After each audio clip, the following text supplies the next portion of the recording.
I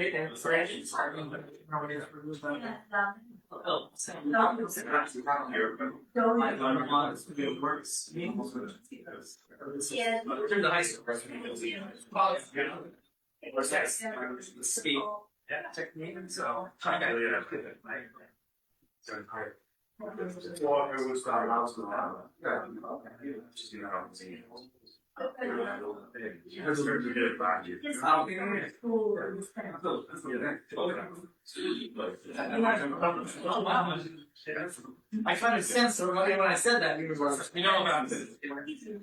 You're like, don't get anything for that. I know. Yeah, well, it's fun.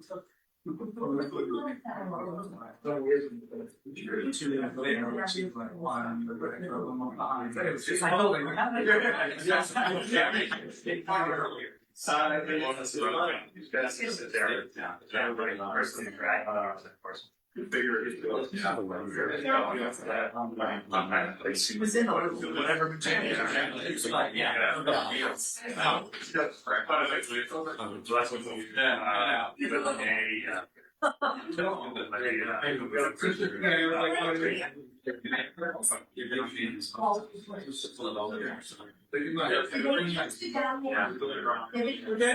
All right, good evening, everyone. We're going to call our public meeting to order. Select Board, Monday, December 15th. I'm Michelle Pryor, joined on the Zoom by Bill McGonigal, who's remote, Vice Chair Anthony Brady, Paris Biani, Mike Betancourt, and Steve Delaney, who's running copies. He'll be right here in a minute. Our interim town manager. We're going to move through the agenda, starting with acceptance of donations.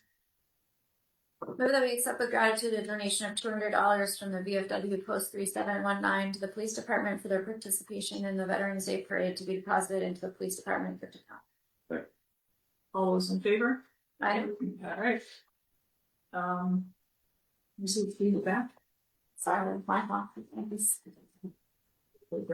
Is anybody here for public comment this evening on a matter that's on the agenda? No. All right. We'll skip the town manager report for now. We'll pick up our license, and we continue the hearing for common victualers, wine, malts, and retail packaged goods for Stella LLC doing business as Cafe du Cali. So for Select Board had some questions specific to the pouring alcohol license, the retail alcohol license. We didn't have necessarily updated paperwork in our packet. We do now. There are certain things that have very personally identifying information that's not in our public packet, but it is on file with Jen Caffarella and with the town manager's office. I was going to invite Mr. Fraterelli if there's anything where you want to add to your application, and then I think we can take some discussion on the license itself. But we do have your updated applications. Thank you for that. You know, if there's anything more you want to ask? Something more that I want to add. I'm happy to answer any questions. Okay. Anybody have any questions for Mr. Fraterelli? Bill, since I can't see you raising your hand, any questions? I'll raise my virtual hand if I do, but no, I don't. And I'll just say thank you to Karis and her team with our new town council for the memo they provided answering all of our questions. Okay.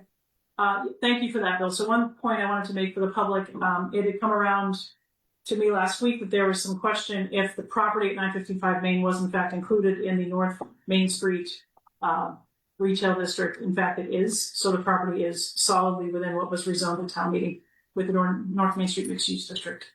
Were there any other questions from the select board for the petitioner? Can you just remind us the licenses that you're applying for, because we had it in the packet about a month ago? Sure. I believe it's section 12 and section 15, an on-premise beer and wine license and an off-premise beer and wine license. And a victuals license as well. Yep. And the hours on the victuals license? I'd like to stay open for ordinary business hours, which the town doesn't define, but through dinner service. 9 a.m. to 10 p.m., 10 a.m. to 10 p.m.? Well, it is a cafe. We're going to do coffee service for the building or store primarily. So we'd like to be able to open as early as 7. 7. But are you having like a seated dinner service? Got taken out. Mostly takeout. There are seats inside. People could eat there if they wanted to. And our liquor licenses, you can't start pouring before, I believe it's 10 a.m. by Yeah. state law. So the liquor license would be 10 a.m. to 10 p.m. or with a last call, I suppose, before that. Okay. We can set separate hours on liquor license. Well, the liquor license, you State can't law. start by state law before 10. Yeah, So, but yeah, we 10 could, a.m., we could yeah. set us later start time on port liquor if we wanted to. I suppose we could. Yep.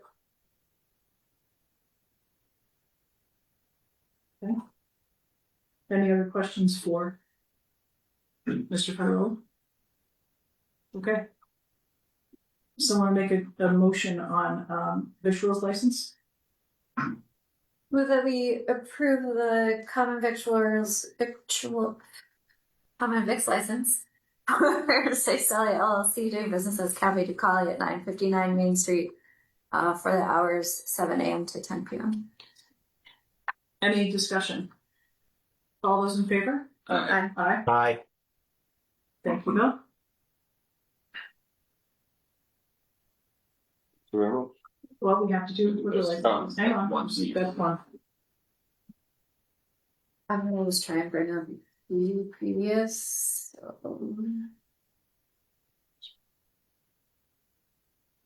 You're looking unless someone else has that previous packet up.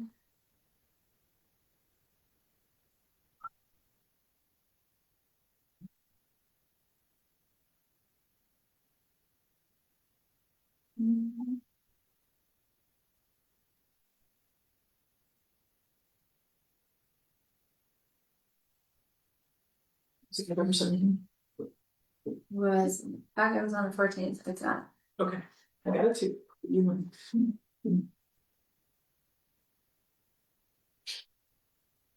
Okay.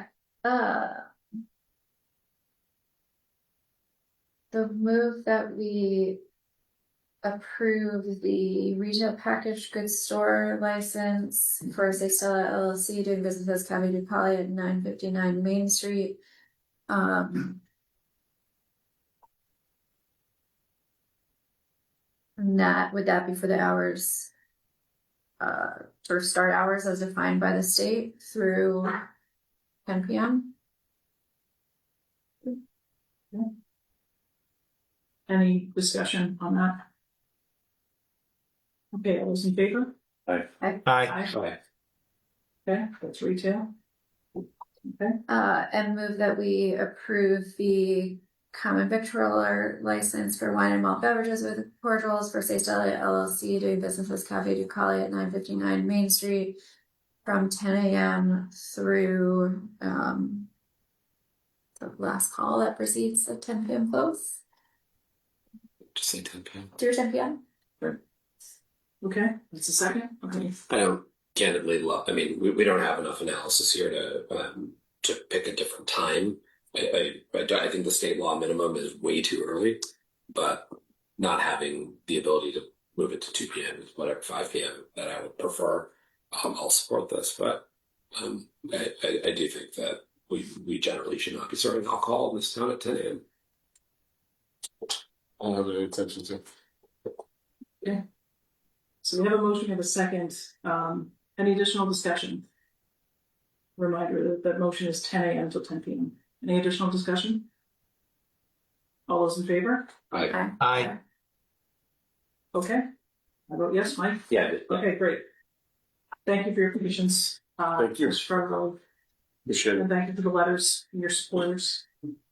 Okay, next up we have a couple of annual business licenses, and Steve, then we'll come back to the town. I think we just shot for a minute. Yep. Move that we approve the licensing renewals as posted on the agenda for December 15th, 2025. Any question or discussion on those businesses? Okay, all those in favor? Aye. Aye. All right. Move to close the hearing on the licenses. Move to close the license hearing. All those in favor? Aye. Thank you. Aye. Okay. Okay, so next up is the town manager's report, then we'll get to state of the town. let's see, we brought you, I already had some general topics, so. Yeah, we had couple staff appointments in the assessors department. Appointed senior clerk to Aria Bauer as a W-2 special. I'm sorry, as a senior clerk in the assessors department. She's a good candidate. She has done some work for us in another office, and so we're thrilled to have her in. So that'd be the first one. Second one would be special equipment operator, Christian Bruno in DPW. So those are the two appointments this evening. I would request your confirmation. Do we need to We need to vote. waive the waive? Please, if you would agree to waive the 15-day period, that would be Move helpful. that we waive the 15-day waiting period for the assessors department senior clerk 2 of Aria Bauer, and W-12 special equipment operator of Christian Burnham. Thank Second, all's in favor? Aye. you. In constable's appointment, reappointments to reappoint Jack Cirilla and Jeffrey Wolf as reappointments. And appointment of David Luciano, term to end November 31, 2026. So those are your appointments that we do not approve, I believe. Those are town manager appointments? Correct. So you've made those appointments, Yeah. okay? General topics, I don't have any for this evening other than what we've already did. Nothing new on Mystic Schools, No, still in the works. okay? Did the reserve fund come through? So Mystic, yes, it did. Yeah. That was maybe 2 or 3. Yeah, I'm not sure if I might have missed the update on it. Yep, it did. And I know a little bit later we're going to talk about interim town manager. We're going to talk about town manager search. So we'll take that up. And then I have some, I think in the course of the state of the town, perhaps some additional asks the manager's office on some work that we might ask you to work with staff on, be it licenses, fees, potentially working groups on transportation. So we'll take that up in a minute, maybe at the end of our state of the town update or town manager update. So, 2 sheets. okay. So, parts. Yeah, Thank you. So yeah, it's 2 sheets. One is just a little thing from Brack. The other one is more one section of what we're going to do. So let me, I'll just make some prefacing comments. We're entering the most intensive phase of state of the town over the next month and a half. And I want to acknowledge kind of the reality of where we are. We've done an enormous amount of planning at state of the town.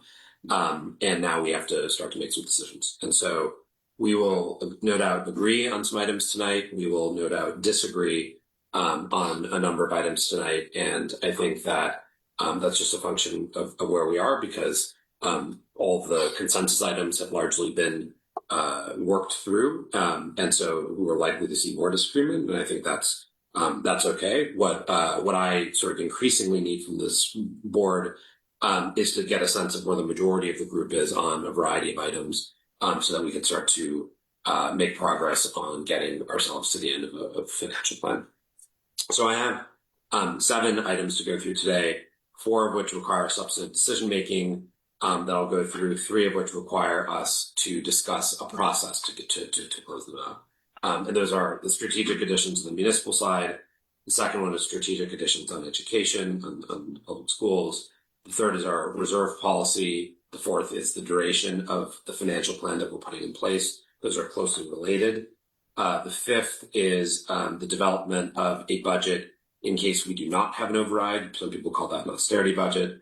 The sixth is capital. And the seventh is what type of briefing we want to have with town meeting members, whether it's a select board briefing or a special town meeting, as was done last time. So why don't we start with the strategic additions on the municipal side. And we had left, and I'm going to pull up the model on the screen. We had left 4 departments open. We had largely closed out the rest. And those 4 departments are listed on the memo that those of you have in front of you. So DPW, but it's really the tree aspect of that. And the chair of the Permanent Street Tree Committee, or newly elected chair, I should say, Austin is here if we have any questions. Health, we have a briefing, I believe, from the chair of the Board of Health, Greg Sawicki, who is here as well. I think I saw him. Yep, he's here. Library, we wanted to get an update from the town manager, and then rec. I have the update on that, and I've included a second page in your note.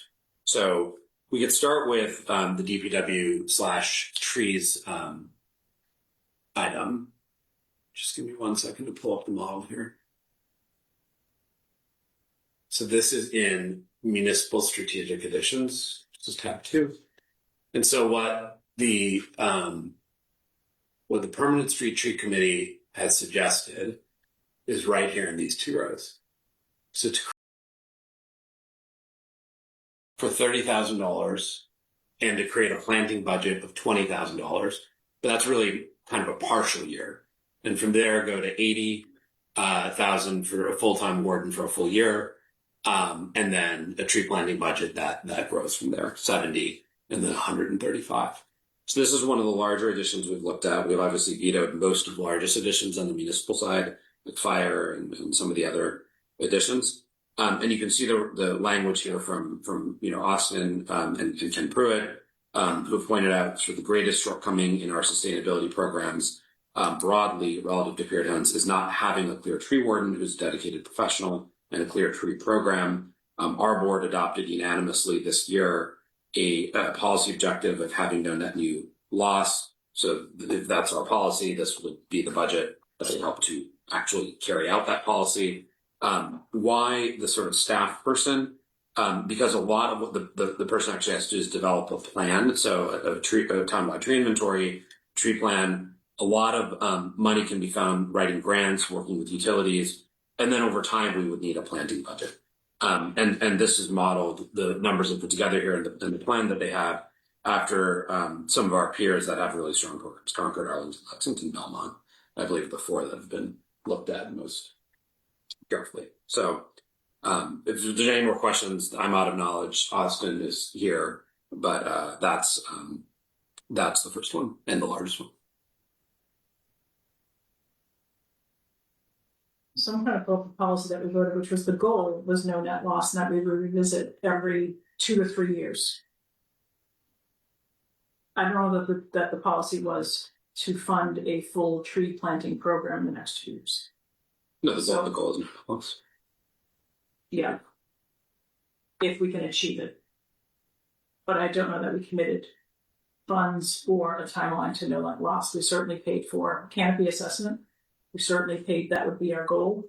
This puts us on a path to, $200,000, $210,000 in 2 years for a policy that we said we'd like to not lose some. So do we know that $135,000 or $70,000 is what's needed for no net loss? So there's $70,000 of net loss every year.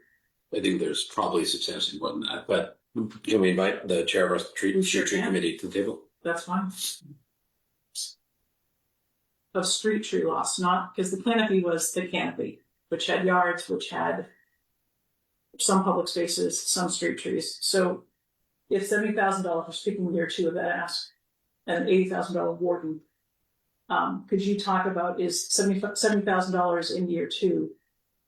How many trees is that, and what is $135,000 relative to what we lose? Right, and where do these numbers come from? The best way to benchmark the amount we spend is on a per capita basis. That's how all towns approach their. On a tree basis? Not on a tree basis, no, because there's a lot of things that go into running a program in addition to just planting trees or cutting them down. As far as what other towns are doing, the numbers that we found are in the range of $5 to $30 per capita. This is based around a $10 per capita budget, so it's on the low end of that range. It's hard to say, given how many different factors there are, exactly how many trees you get for $70,000. So it's not, the budget's not based around a count of trees and what the trees would cost. It's based around this top-down approach of targeting over a period of 3 years, getting to a run rate of $10 per capita. So our policy never put a price or per capita approach or a tree replacement cost approach. I mean, this is a stretch to say this is, and I understand that's an approach to get there, but we had a goal to have no net loss we could get there by a tree goes down, a tree is replaced. This achieves it through a $10 increment on the budget, which drives up, it's one of our largest municipal asks. So I don't believe that we voted as a policy that the solution is the per capita price of $5 to $10 because that's what other towns do. So we can go on and talk about the next thing, but I the policy don't think we should go on and talk about the next thing. I think we need to resolve this one. And so that may be what, Michelle, you can certainly say what you voted for. I certainly sat at the table, and certainly I remember two other members at least saying at the table that they were voting to, and they were interested in actually having a municipal tree program, which again, and our sustainability manager has observed or director has observed, it's the largest gap in our sustainability program. And I think it's something that drives property values, that drives quality of life. It's something that I would support. So I'm going to move that we adopt the numbers provided to us by the Permanent Street Tree Committee into the strategic adds to the budget. I'll second that. Can I ask some questions? Of course. So just to clarify on the $30,000 in year one is to hire someone at some point within. It's a partial year salary, that's right. Yep. Yeah, and then the planting, maintenance, and removal is sort of tied to that partial year salary, or is that? That assumes a limited amount of activity in the first year of operationalizing. So we just reconstituted the committee. I think we're going to spend probably the next 6 months figuring out how to achieve this goal of no net loss that was agreed to. And so a partial year salary for a warden, and then some limited amount of activity in the first year related to the physical maintenance, planting of trees. And then for the cost in the second and third year, $70,000 and then $135,000. Can you explain how those are related to a per capita cost? Is that just increasing the per capita cost of the year? Correct. Yep. So it's a ramp up over the 3-year period to get to that $10, assuming 22,000 people live in the town. That's right. And that is just the difference between that number 220 and what we think is a reasonable salary for a warden. Mm-hmm. And within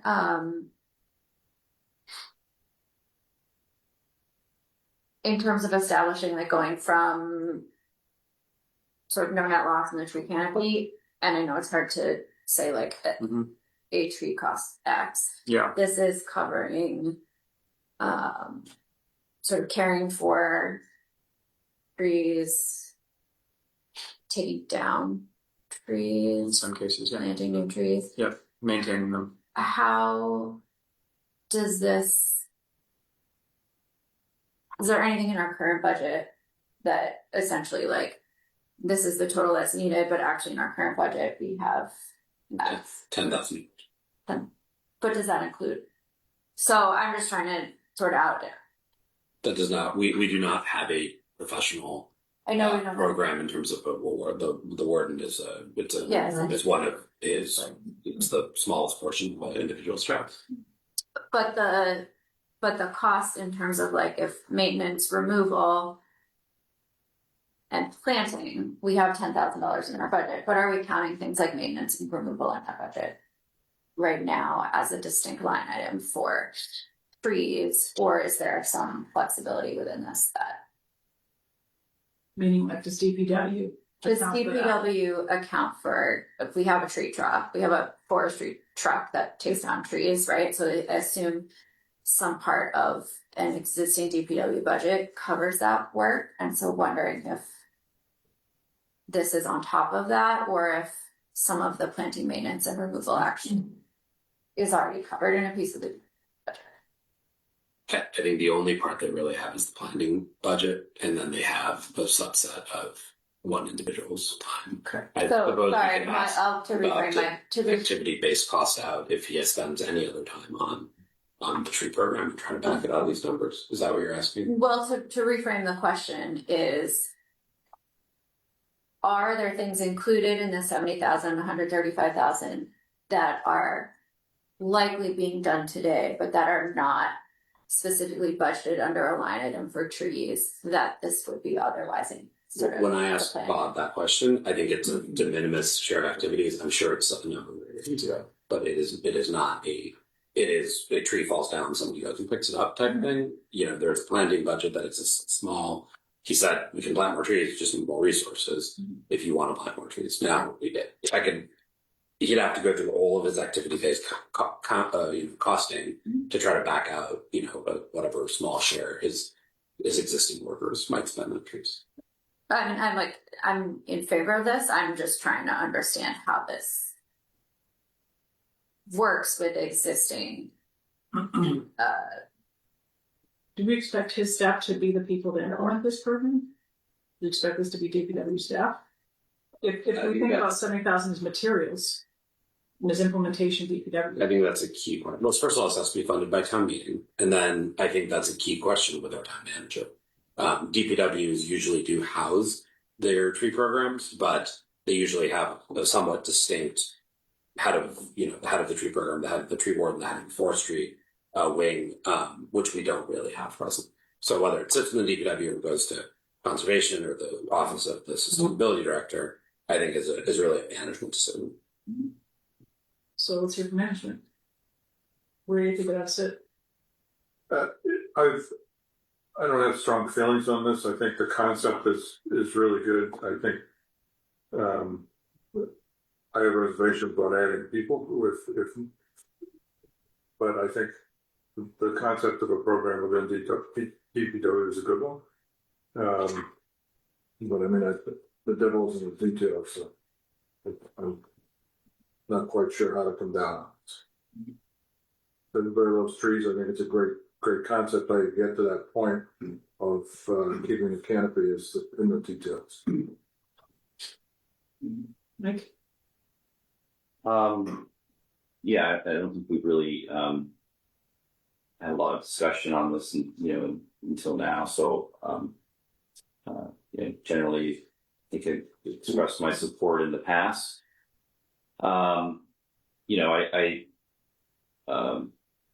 My question was the same as Anthea's. I know that some of this work is being done, has been done by DPW, and we've had issues in the past. So we've worked with them to resolve it. So, I don't know that. I guess I'd have to talk to Ken and see, how I can answer some of those questions. But I don't know. It's a lot to add a position like this. But I guess I just don't have a lot of information on it. So we'll see. I can amend my motion to say I would move that we add these figures to the budget, netting out any existing resources for either tree staffing or tree planting that exists in DPW. Interesting discussion. Yeah, I don't know that it's. I guess I'd rather hear from staff, through Dr. Bob, or talk to Ken and see what those positions are, because they might say, "Oh, it's nothing," but there has been somebody doing some of this work, even though it has not been as intentional as we would like, maybe. So, Well, I've spoken to Bob and Ken, so I'll follow up with them on that. you what? I'll follow up with Bob and Ken on that. I have spoken to both of them about it. No, I know I haven't. That's what I was saying. So it's just kind of a new position, new request. So certainly something we should entertain. And if Ken is saying that this is the greatest shortcoming that we have in our sustainability program, is this in particular position, then it's something that we have to take seriously.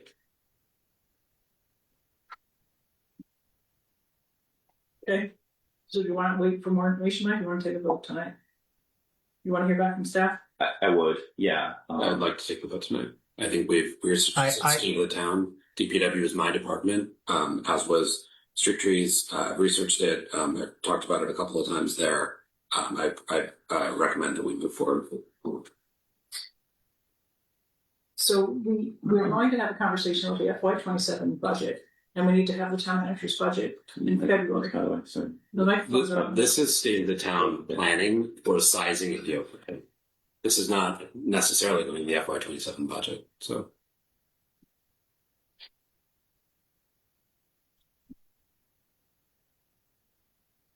unless the board and the town manager agree on that, and we haven't even started to talk about that. Well, you have your hand up. Do you have something more to say? Essentially what Paris just said, this is, there's a lot of other steps that need to be taken, but we need to take steps now. We have a lot that it needs to be done tonight for the sake of the state of the town, for the sake of shaping this override. I'm in favor of this program. I think, yes, there are some questions that can be answered, but in terms of moving forward, this has to happen now. I'm ready to vote. I'm in favor of it, either with the original motion put forward by Paris or his amended motion. Okay, we can call the vote. That's fine. All those in favor? Aye. Opposed? Yep, I will be opposed as well. State of the town, at no time did I hear until this evening that our goal was $10 per capita, and this is how to get there. So I understand. So my understanding, this is a recommendation coming from the state of the Yeah, I town don't committee. recall hearing the state of the town or any time that this is how we got I think that $10 per capita. I think that we've talked about We're talking about the program, about how we drove the cost. So whatever. That's my vote. health and seniors. Okay. So we have questions on the Board of Health, Mr. Baz, we can have Ms. Murphy, Mr. Sophia. So the health department submitted these numbers here. And I think we just generally had questions about, what they accomplish, what each row means. If you could share that with us. Sure. The biggest ask that is included not only in the request for the budget, but in terms of what we're planning and forward thinking, is the expansion of the community health program manager position, which has been a 0.5 FTE for quite some time. And we recognize that I'm speaking here tonight, not only as myself as chair of the Board of Health, but on behalf of the Board of Health and on behalf of the Health Department, to understand that this role has grown and developed over time to really address ongoing needs related to the community, behavioral health, mental health, substance use concerns, liaising with the schools, but also liaising with the police department and others in town to think about sort of the broader challenges that are facing the community. This includes both educational initiatives that have been a longstanding mission of the department to create educational opportunities for the community, but also liaising with Winchester Hospital, liaising with recovery coaches that have been brought on related to the opioid money that was given by the state. Much of this work has been historically supported by the Cummings Foundation through grants. There is, as with any grant programs, not perpetuity built into any grant program. Whereas I think the commitment from the health department and the commitment and the ask from the community and the residents has been to maintain and continue these programs and having longevity. And so really, if we're thinking about projections forward, having a full-time FTE devoted to this would allow not just sustainability of existing programs, but really coordination, expansion, and work within town departments to really help strengthen and continue these programs moving forward. That's the 20,000. That's the 20 and the 30. 20 and the 30 both. So it's both programming money plus salary support for FTE. So it's true. So if is 20,000 the top line? So thank you. I was going to go there. The 20,000 top line in the third year is when you expect Cummings grant to end. Correct, and it may be that there's an opportunity to renew, but or to reapply, but that is based on sort of current projections where things are. Okay, and then 30,000 is additional program funding over and above what Cummings would give. Correct. Okay, and then the next line is the FTE. So that's the 3 lines. Correct. Okay. And the program funding is that I think there's a question I had in my email to you, Greg. Is it curriculum? Is it material? Is it training? What is that? I think it really would stem from sort of a broader strategic plan around how is the town and the health department approaching these topics, which can be quite challenging. And I think it goes everywhere from like needs assessments in the community, working with the schools, the police, and others that may have sort of concerns related to what they're seeing on the ground. But it also gets to then, is the right thing around program development? Is it around education? Is it, I think for each topic it may be slightly different. But I think there are many models in behavioral health and in public health, which sort of go from sort of a cycle of needs assessment, intervention, evaluation. And I think all those can roll in. And so I wouldn't commit to it that it all being on education or all being on information, but I think there may be some role to sort of an active group that's already working, but sort of again maintaining and sustaining programs into the future. But one of the biggest ticket items that we have, I'm sorry, is it Right. right? One of the biggest ticket items that we have is the interface referral mental health system. So any resident can call in and get a referral, get a placement with a mental health provider.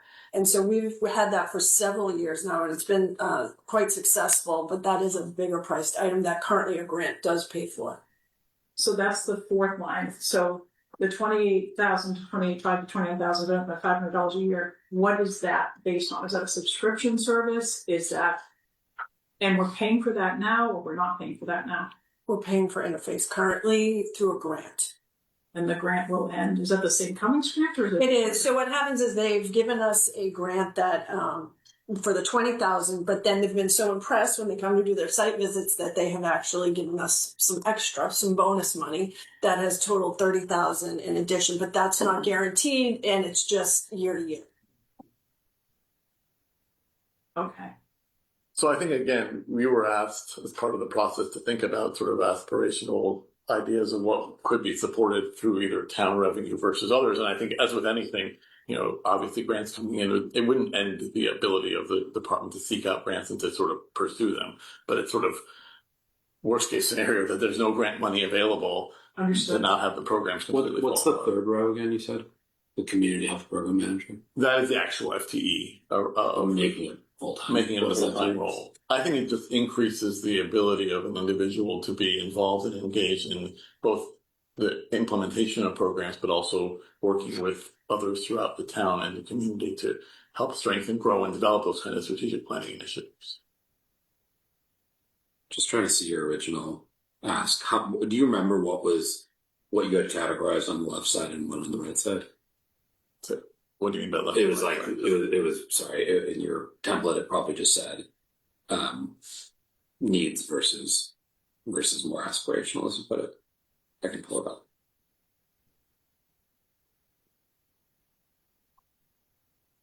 Oh. So you guys have put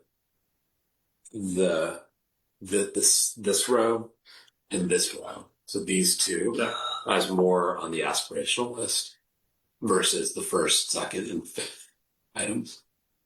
Does it? Yeah, I think again it's programs versus staff. I mean, I think program support versus staff support, and it has to. You can't have a lot of program support without appropriate staff support to execute and develop programs. How effective would it be to execute with the supplemental coalition funding and the mental health referral network without the? I mean, it would still be we still have a 0.5 FTE within the budget that's been long-standing. So I mean, it's obviously has worked. I think again, it gets to the point of in the future, are these kind of roles going to grow or develop, and thinking through sort of what the manpower is needed to sustain programs moving forward, I think is the biggest question. Okay. Or if you went to like 0.75, right? From half to 0.75 based on your funding. I think all that, I think all that, in the end, right, having less than 1.0 FTE for certain things always makes it harder to find an individual if you think about it at the longer term. So, I think securing funding as an aspirational goal for an individual is always a little easier to ask. And then looking at the realities of where funding lies, I think it's a year to year.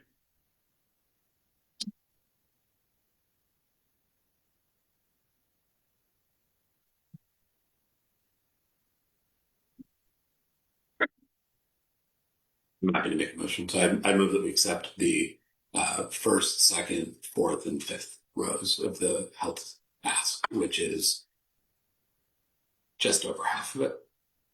I can tell the number if they want to see it.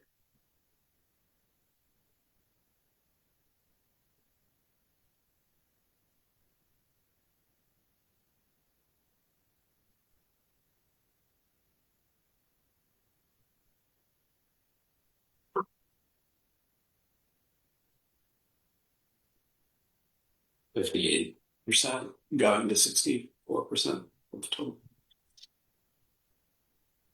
Second. I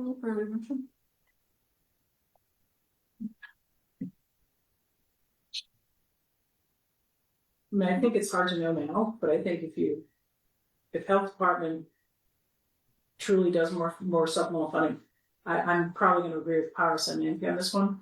But I think in year 3 we may have to be up to 0.75 depending on what your interface demands are or your supplemental programming demands are. So I think we have potentially have at least a ramp up of the staff in year 2 or 3. But I can agree with where we are because we could always adjust that in the future because you do need to, if you build it, they will come. And you're going to need to service those calls and those needs. What are the odds you think we get Cummings extended? They seem to, they seem to like what we're doing with the community. The programming that is put on by Doc Butler seems to be effective, and they can recognize that, as many of them actually live in this community as well. So it seems fairly likely, but I just no guarantee. I can't. No guarantee, but if it does come through, there's 20,000 there that can be shifted to an FTE type. I understand. Yep. So if this was funded fully at your request, would and then you did get the Cummings grant on top of it, would what programming would you invest that additional money? Because I mean, I do know that the Cummings Foundation does like to see kind of growth in programs and adding different aspects of it, and there's certainly a need here. So, is there anything in particular programmatically that you think that? So I don't want to promise to do certain things because it's data driven, right? Yeah. And so, I mean, we take emerging trends into account as well, but we'd really like to do more of a strategic framework approach where you start with the data and then you build out your plan based on that. So we'd look at all data points like we do now, YRBS. Yeah. But this would give us a real opportunity if we could build it out to do some community needs assessment, and Greg had alluded to earlier. So find out more data, and then we would cultivate programming around what we see.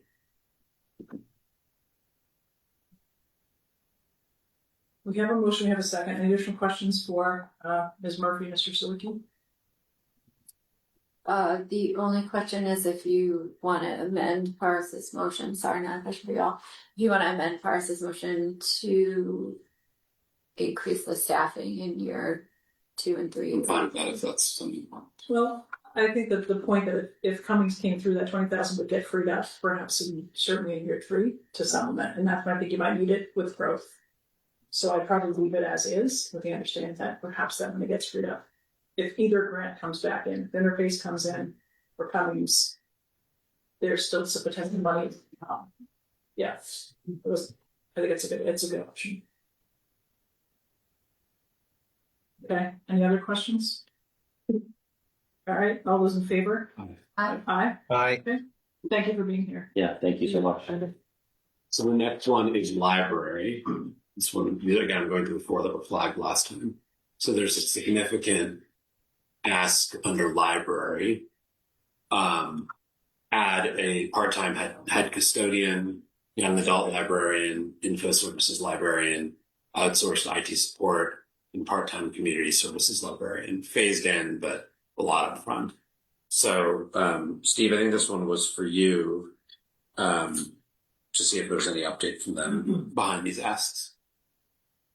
There's not. What you heard, the library budget is currently under review. We did a first pass on it today. There is a request in the budget for an upgrade in the custodial services and a part-time youth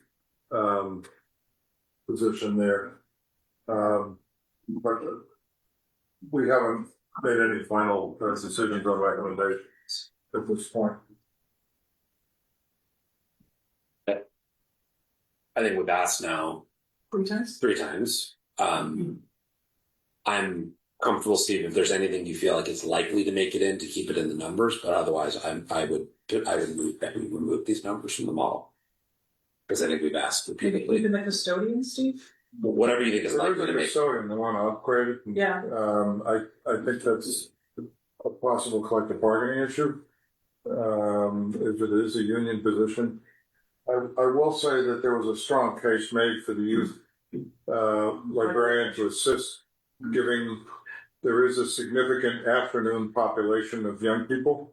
Yep. And that is seen as a need to assist with that crowd control, if you will, and to maintain civility in that section of the library, as kids can often be a little enthusiastic.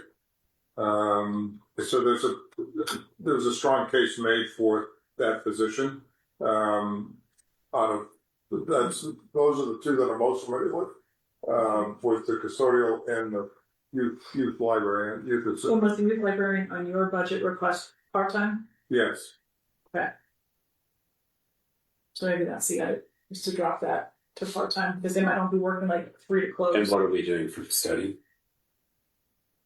I don't have a position on it right now, given that it probably would be a collective bargaining issue in terms of whether or not to upgrade that, but the position is there. It's about making the position or adding. Just No, says upgrade it. upgrade So- part-time patrol. So the position is currently there. They would be looking to upgrade it to a head custodian. I'm not certain if it's warranted, but the position is already there. Put it in year 2. You got either one?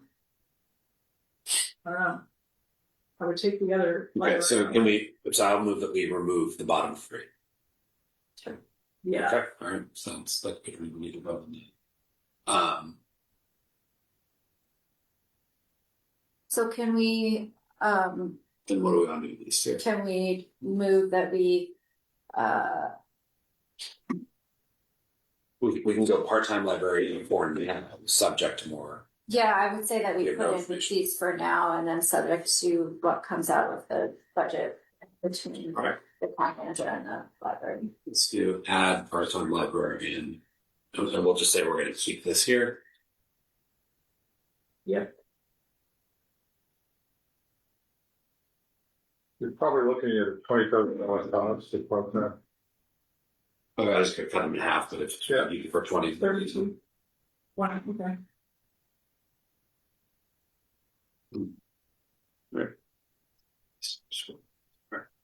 And then do you want to keep the custodian in or remove? Put it in for now? I would. Are we good on library? Yes. And then that leaves rec, and then we're done with part 1, which is municipal ads. So rec, I had, the group has seen Nick Catolfi's long memo in the version of this that was done a month ago. That was in Steve's packet, or 2 weeks ago, whatever it was. His current subsidy, it's an enterprise funds Evernote, $175,000. There was the ask for the $150,000 director of community education that came into conversation with me and Michelle, and Stephanie and Yarji. $88,000 for the education supervisor. It's called general education supervisor. The question we had was, if we were to add something, would after some period of time, would that allow him to have enough revenue that would pay for itself? So there's as you can see, $38,000 of asks. The 150 was more of a hard ask. The 88 was more on the aspirational side. So we went back. I spoke to him as well as got an email from him, which I've sort of summarized. We went back and forth a bit. Which is that he said over time, and Michelle was on one of them, the education director would go onto the enterprise fund. But then there's more needs he'll have. And so his view, and he sent me this departmental growth, which everyone has. The departmental revenue has gone from $1 million right after COVID to about 2.5. And registrations, similarly have gone up a lot. So his view is there's just a lot of demand for what he's doing, and so what his team is doing. So adding some amount to the subsidy, it doesn't need to be all of it, the subsidy thinks of it as sort of an incubation fund. So he can incubate the idea like the community education director. Once that's more mature, then he puts the next thing on it. And then these things all end up generating. And so his view was getting the subsidy to a number between 300,000 to 400,000, which is more or less the addition of one of the two positions, would get him to a healthy spot where you could take a little bit more. You can have that next thing so that it can grow, and then you can add the thing after once that gets to maturity, which struck me as a very thoughtful approach, particularly given that his revenue has gone up by a factor of 2.5-fold in 5 years. System generated revenue, not taxpayer revenue. So the 300, if you just add 150 plus 175, of course you get 325. The range he gave me was 300 to 400. So my recommendation would be we accept the community education director not as a position, but as a $150,000 increase in the recreation department subsidy to go from 175 to 325. So that's your motion? That's my motion. I'll second that. Okay. Good start, I think. Any discussion on that? I think the only trick to this, and I know Nick is usually very good, is if maybe it's 2 to 3 years out, but I certainly would expect the subsidy to then be reduced. And I know he has done that pretty consistently as well. Right. So for the future select boards and managers of the world, I'll put a footnote on this subsidy to visit in 2029.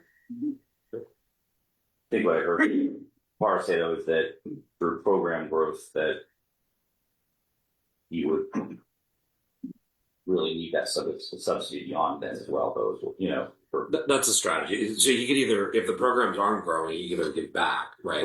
Or you could just keep adding more programs, right? Because just read on the community, which I share, is there's sort of very deep demand for more programs. Yep. Okay. Any questions on that one? No, thank you. Okay. All those in favor of that motion? Aye. Aye. All right. Aye. The last one, which is not on. Library. What'd you say? Did we need to vote on the library? No, I think We had consensus on it. I'm happy to vote for it. The other one, and Bill, I'm going to defer to you on this one, that was raised to us, which is not a level service or the town item at all right now, is WinCam. And so WinCam came to us separately. We obviously had a discussion with them at this table, I don't know, 3 months ago, saying that their subsidy is, or their budget's a huge problem. And things like the football, playoffs cost them $40,000. So we don't have much context on it. We can ask them for a write-up that we can consider at our next meeting. But Bill, since you're the cable advisory person, I thought if you wanted to provide a little bit of context, that would be helpful. Because that one, Sure. that one came a little bit new because it's not a municipal department today. Now, the problem that WinCam is having is the same that's being faced by their equivalents in pretty much every town right now. Their funding comes from these agreements with the major cable companies. That does include some stipend, but it's much more dependent upon the number of cable subscribers in the community. And as we all move towards streaming services and fewer households continue their cable subscriptions, WinCam is being hurt by that, and they're losing a material amount of their funding and basically just driving them into inoperable status. So other towns have gone as far as, the equivalent of nationalizing their WinCams. I don't think we're there yet, but I do think we can all agree that they provide a service in terms of information, government, education, experience for people who are trying to get into those fields. And I think we have a number of other solutions we can look to in the future, such as providing space. But for the immediate, I think it's very important to keep them alive and to do that by giving them some subsidy, considering how much they benefit or how much we benefit, the select board, town meeting, other boards and committees, and just the residents in general across town, by giving them what they're asking for here in terms of our budget moving forward. That's it.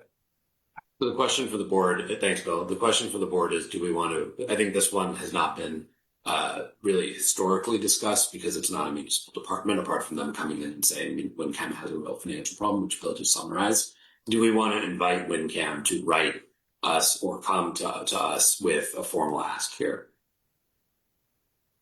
I would say yes, and I think I'd also ask if, given that they're not a municipal department, but they provide a service, like NCAP provides a service and other things provide a service, is the subsidy in the budget the right way to do it, or is it a select board gift account transfer? Do you look at other people that benefit, like should high school athletics be asked? Like, should there be a different mechanism for that subsidy? I agree that we need them. I agree that we should support them, but should the community at large look at it, or does it go into our operating budget? Because I can't think of an equivalent entity that we would write into our budget that isn't managed by town staff, reporting out to a town manager, with goals, objectives, and performance reviews. I don't know that we have another example. So I would like a write-up, certainly understand the ask, and can we be creative about how to satisfy this? It depends how much it is. I mean, I think that's the good point, because I think they're, as Bill indicated, they've been talking about this revenue loss for for a few years. So if we're able to kind of cobble together a little money from different sources, or if it's just going to be big enough that it's going to be in our budget year over year, I think it's certainly necessary to keep it alive if their existing revenue sources are depleted. So, and I'm sure we all do. Okay. All right. So we'll get a note over to WinCam to ask them to prepare a memo that addresses those questions. Okay. If you could also ask maybe the, other users, we have WinCam government, we have WinCam whatever, right?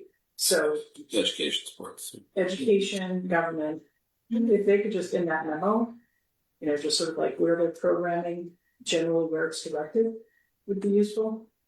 Okay. I'm just pulling it up. And then how to cover $100,000.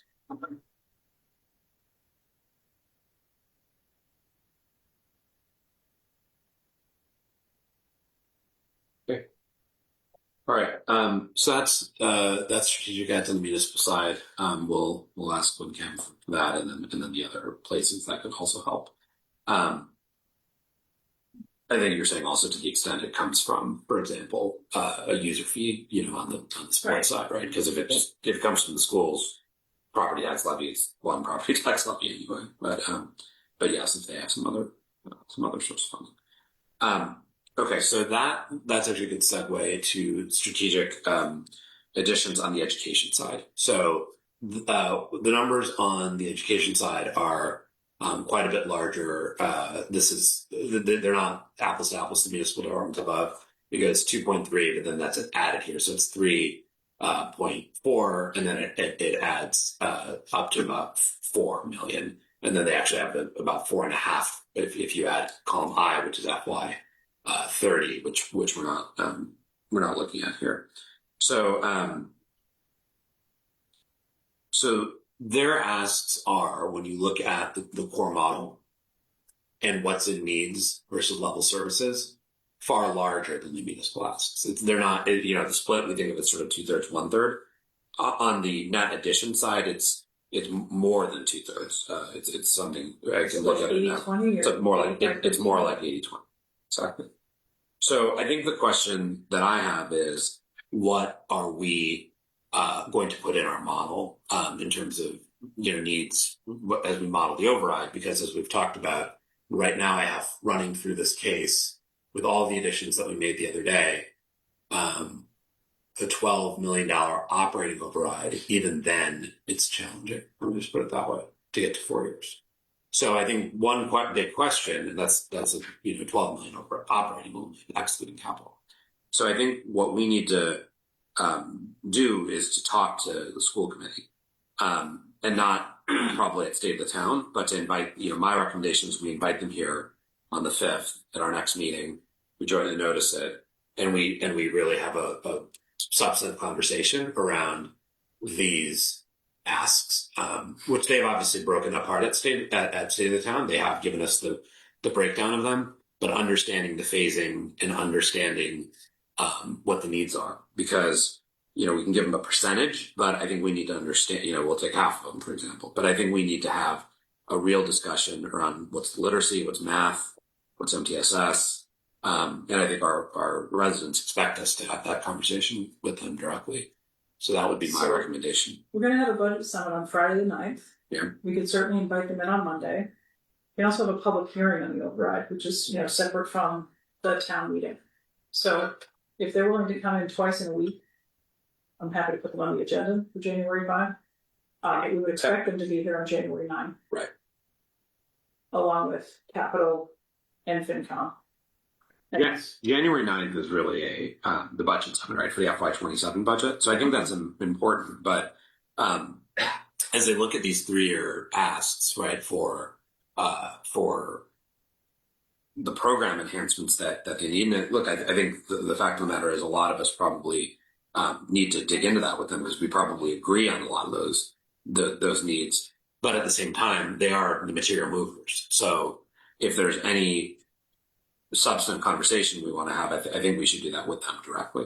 So my recommendation is we, as you said, Michelle, invite them here on January 5th. It doesn't need to be the whole school committee, but certainly the 3 members who are part of State of the Town and their senior leadership. So their superintendent and director of finance and operations, I would include in the invitation. And that would be my recommendation. Okay. So how do others feel about that? Because we'll have to notice it as a joint meeting. I think that makes sense, assuming they're available on the 5th. Yeah. They know their numbers better than we do, so bring them I in. mean, on the 9th, the superintendent's budget is what we're also talking about. So they're two, not quite two sides of the same coin, but they're superintendent's budget's due January 31st. To inform the town manager's budget. The 9th is really focused on the FY27 budget. How this feeds into it, I think, is useful. So I think, I don't know if the extent that the school committee has debated this part, so I don't know if that's it on their agenda. Extensively. That these numbers they would only give me at State of the Town after they had debated it intensively at their meeting multiple times. Okay. Yeah. They've gone through these a lot. Okay. So. All right, so that brings us to duration of override, and I think we may need to talk about our reserve policy in that context. So one question that we've been talking about is what length are we aiming for with this financial plan, right? And so the point I've made at State of the Town is that 4 years gets us to spring of 2030, 3 years gets us to the spring of 2029. Candidly, I'm not sure that there's a super clear pathway to 5, but maybe others disagree on that. I had raised this last time because I said this is not a analytical question in its core; it's more of a policy judgment because it's one of the main design choices here. So Arlington's approach, which we've talked about in the past, is they bank excess from the override into the next, into a reserve account, and then they use it later on. So they bank reserve money for a couple of years, and then they draw it down. There's just 4. How do they do that, Morris? So it's like what you see down here. So take this here, right? So on a needs basis, if you had a $12 million override, you would only pull 8 of it, according to the way Winchester does it historically, or the way most towns do it, frankly. But the way Arlington does it is they would take the 4 and they would put it into some kind of a reserve. Our 2 choices, since we only have 2 reserve accounts that are not capital funds, are health insurance or general operating reserves. So we have half the operating reserves, as we know, are free cash. You can't allocate your free cash. That's literally just like whatever's left over. Right. But general reserves, general stabilization, which is part of operating reserves, we can allocate into that. So what they do, and we can decide whether we want it is whatever excess levy they have, they implement the full amount, put that into a reserve account, and then on the out years, they draw that reserve money down. And that's how they get to a 4-year number, which they've been doing since 2000, 4-year cycles. The other question that has come up is Morocco. So as everybody is aware, the MSBA board voted to let us in to the process for Morocco on Friday officially. And the likely timing of an exclusion from Morocco would be the second half of 2028. So we had maybe originally thought it was going to be the spring of 28. It's more likely to be the second half of 28. So that's the other question, which is in terms of if we're asking people to vote on another exclusion, people want to know the timing of that. So that would be when that is. Second half of 28. Yeah, so The solar calendar. can't count.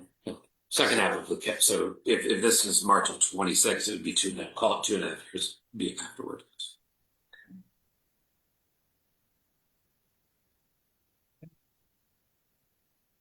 So, my view is that if we did 3 years, we would have a late 28 override for Morocco, exclusion for Morocco, winter 28, override for Morocco. And then we could be facing an operating override as soon as that March. If you did 3. If we did, you could do 2 questions on one ballot. There's obviously risk in that. If we did 4, it would push us beyond Morocco. It would also decouple us from collective bargaining because the collective bargaining agreements would, obviously go on a 3-year cycle, and we're in the middle of them right now. So my But recommendation. to decouple it from collective bargaining, I mean, so 2 things. So you could do 3 years, you could have 2 questions in the same ballot. We did it for the Lynch School, we did it to purchase Right Oak Farm in 2007. We've had operating and debt exclusions on the same ballot. We've done it twice in the last 12 or 14 years. So I'm not sure that putting 2 questions on operating and a debt exclusion on the same ballot is a risk. We have done it.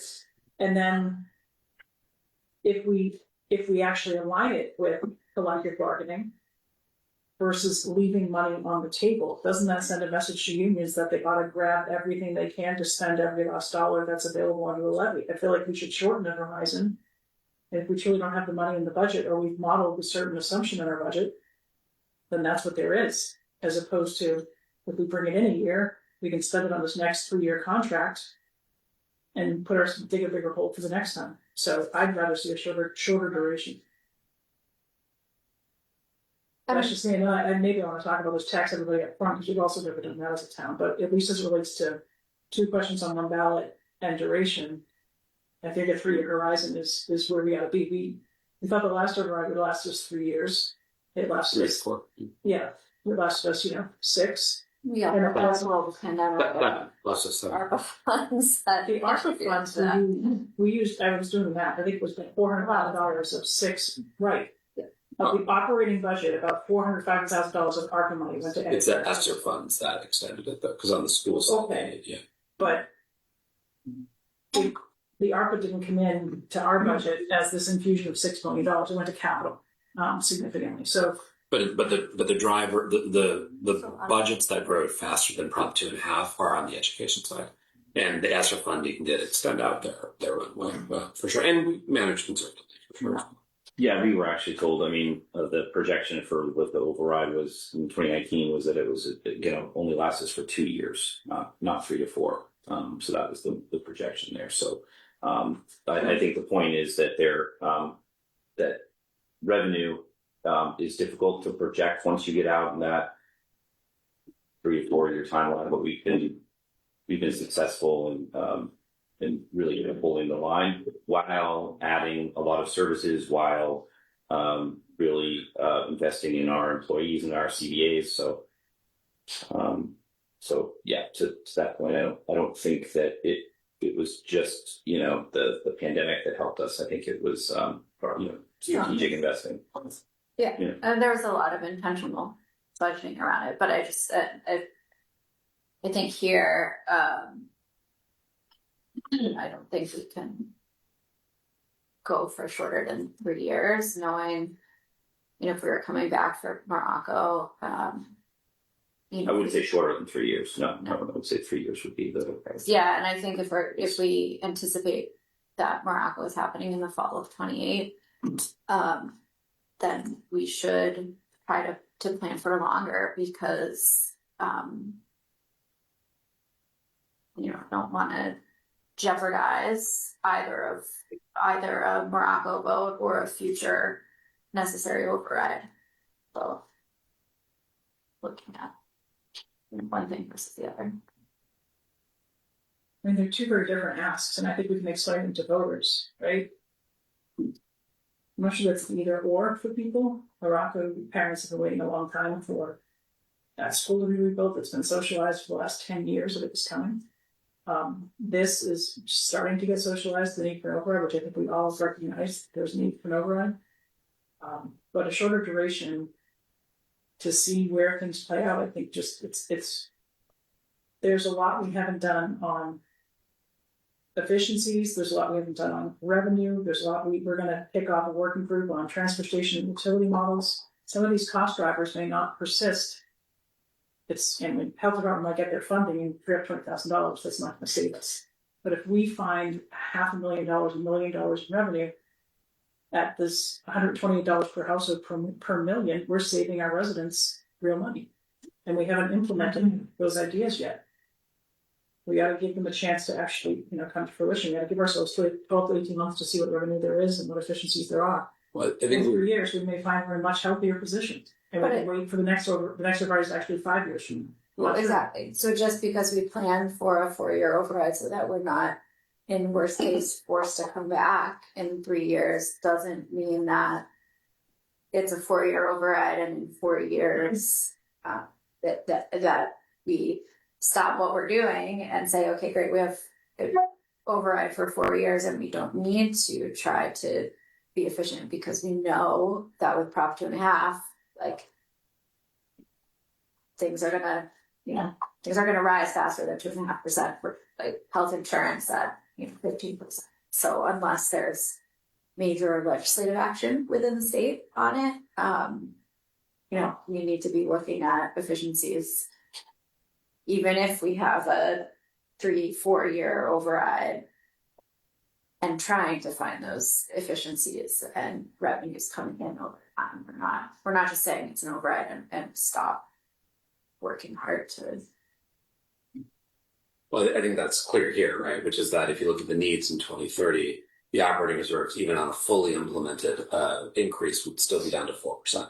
So you need to drive those efficiencies and the additional revenue, which we're showing 700,000 additional revenue, 500 of which is in row 81, 500 of which is interest income. And to the extent that comes down, we'll need to find a replacement for that. And even with that 200,000 of fees and fines that we added last time and a bit of solar, we still have a problem, right? And that's column N, right? Where our operating reserves would be burned. And this is the $12 million operating, right? Let's be clear. That's what's running through here now. I know someone's going to say, put a lower number in. I'm happy to. It takes one click on the assumptions tab to bring that number to any number anyone wants, larger or smaller. This is the one that's running through here. And even then, we have to do all of the cost efficiency work and revenue work to actually get to 4. So I don't think it obviates by any stretch of the imagination getting to 4.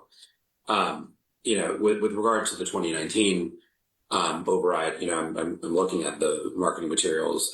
It did say, I appreciate maybe some of the discussion had to. This is from the chair and vice chair of the select board at the time. It says, 3 to 4 years, and then the retrospective is, it says, over the next 3 to 4 years, we will need an additional 10 million to support the operating and 2 million for CSF and BSF. And that was what was articulated in 2019, referring to 2022 and 2023 in the materials. So, Bill, I don't know if you want to add anything. From my perspective, I'd like to see us planning for a 4-year override. I do agree with the idea of getting this off the contract cycle. I also agree with getting it distanced from potential Morocco vote. I respect that those are policy decisions, but the way I see them, it's better for us to take those things one at a time and to decouple all of them for just the ease of tackling and being successful. But more than anything else, I see 4 years as being a good number for achieving stability. You know, it's a lot of work to do the state of the town.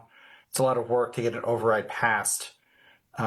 We need to create a situation that our town manager, whoever it might be, can really run and start to implement and get programs in place, including ones that might be bringing in new revenue or better controlling our costs. And I fear that doing anything less than a 4-year override plan would detract from those efforts. So that's what I would like to see. That's how I see the field right now. So parcel understanding is, so in 2030, if we're funding a $12 million override, Operating override. So capital would be larger. and how much would you say for capital would be? Well, I think that's conversation 7 on my list. Yeah. It's 9:00. Yes. We do have, 6, sorry, conversation 6. well, it's 9:00. We have some town manager interview questions to get through as well. I'd like to at least close out some of these items though. So Can I just, Yeah. can I just finish my question? Yes, please. Yes, thanks. So at 2030, even with a $12 million operating override, I don't know if you would. So, and you would recommend an additional amount for capital as well, or is that inclusive of capital? that is not inclusive of capital. So So that is an another- operating. Another 2 to 3 million. I think we have to have the discussion of workstream 2. Yeah. Which was not my workstream. Um, And the vice chair of the capital planning committee is here too, if you want to ask him any questions. Well, I'm just trying to get the idea of the kind of target that we're hitting here, but still by 2030, even without that override, we would be very low for operating reserves. Correct. If you accept all of the needs as is of column D, G, J, and M, if those are the ones that you have to look at because they go together, then we would be very low in operations. Now, again, that's if we accept all of the needs on the schedule presented, and we do not find Michelle's point additional revenue and Beyond cost savings. $250,000. Beyond the $250,000. So we have $700,000 of incremental revenue flowing through here, which is right here. And that's $200,000 of fines and fees plus Interesting. interest income of $500,000. So yes, we would need to commit ourselves. This is what I said to say that I don't know, a few weeks ago, that we have to be thoughtful about needs. We have to be committed to a series of cost savings or revenue enhancement or both measures. And some of that, by the way, this assumes Winchester Public Schools comes in on their level services. So the way the needs are, it's level services plus the program additions. This assumes WPS is at 5, 4, 4, and 4, which they have articulated to us is a challenge. They're trying their best to hit it, a combination of collective bargaining and internal efficiencies. But they have said that if they just did level services without that, the numbers are going to come in higher. So they are doing everything they can to even bring in these numbers here at this level services figure here is 5%. This is 4%, 4%, 4%. And then the needs are all those program additions on top of that. But that itself is below their trend growth that they've committed to. 4%. 5, 4, 4, 4. So it's 4.25 over a 4-year period. But that's below their trend growth. Largely through collective bargaining and internal reallocation.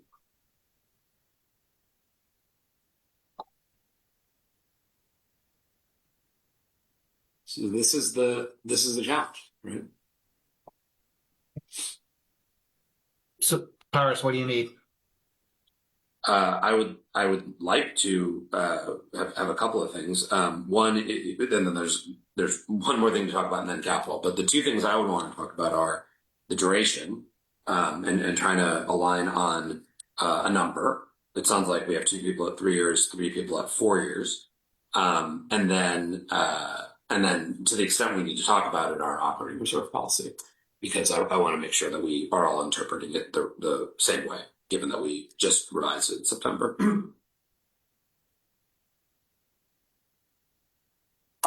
So you asked a question, Bill. The first thing is the duration. Do you need a motion and a vote for what should be?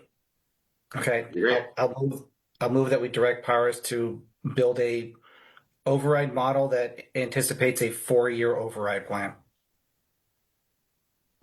Second. So, I guess I know there's been a lot of modeling done, a lot of work, already.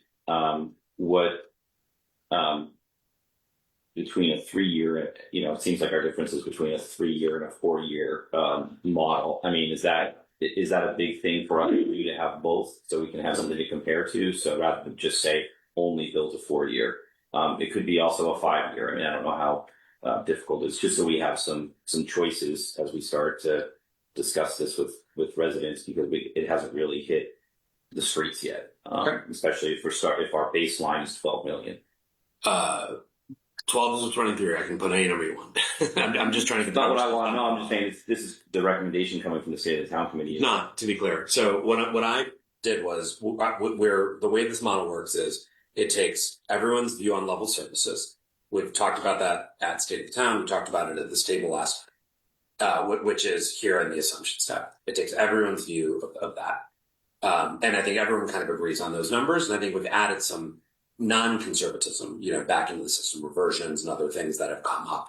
We've taken level services down on the municipal side. Schools is telling us this, it's 4, but it's really 4.25, because it's 5 the first year, 4.44 after that, et cetera. Health insurance is 15 based on our consultant said.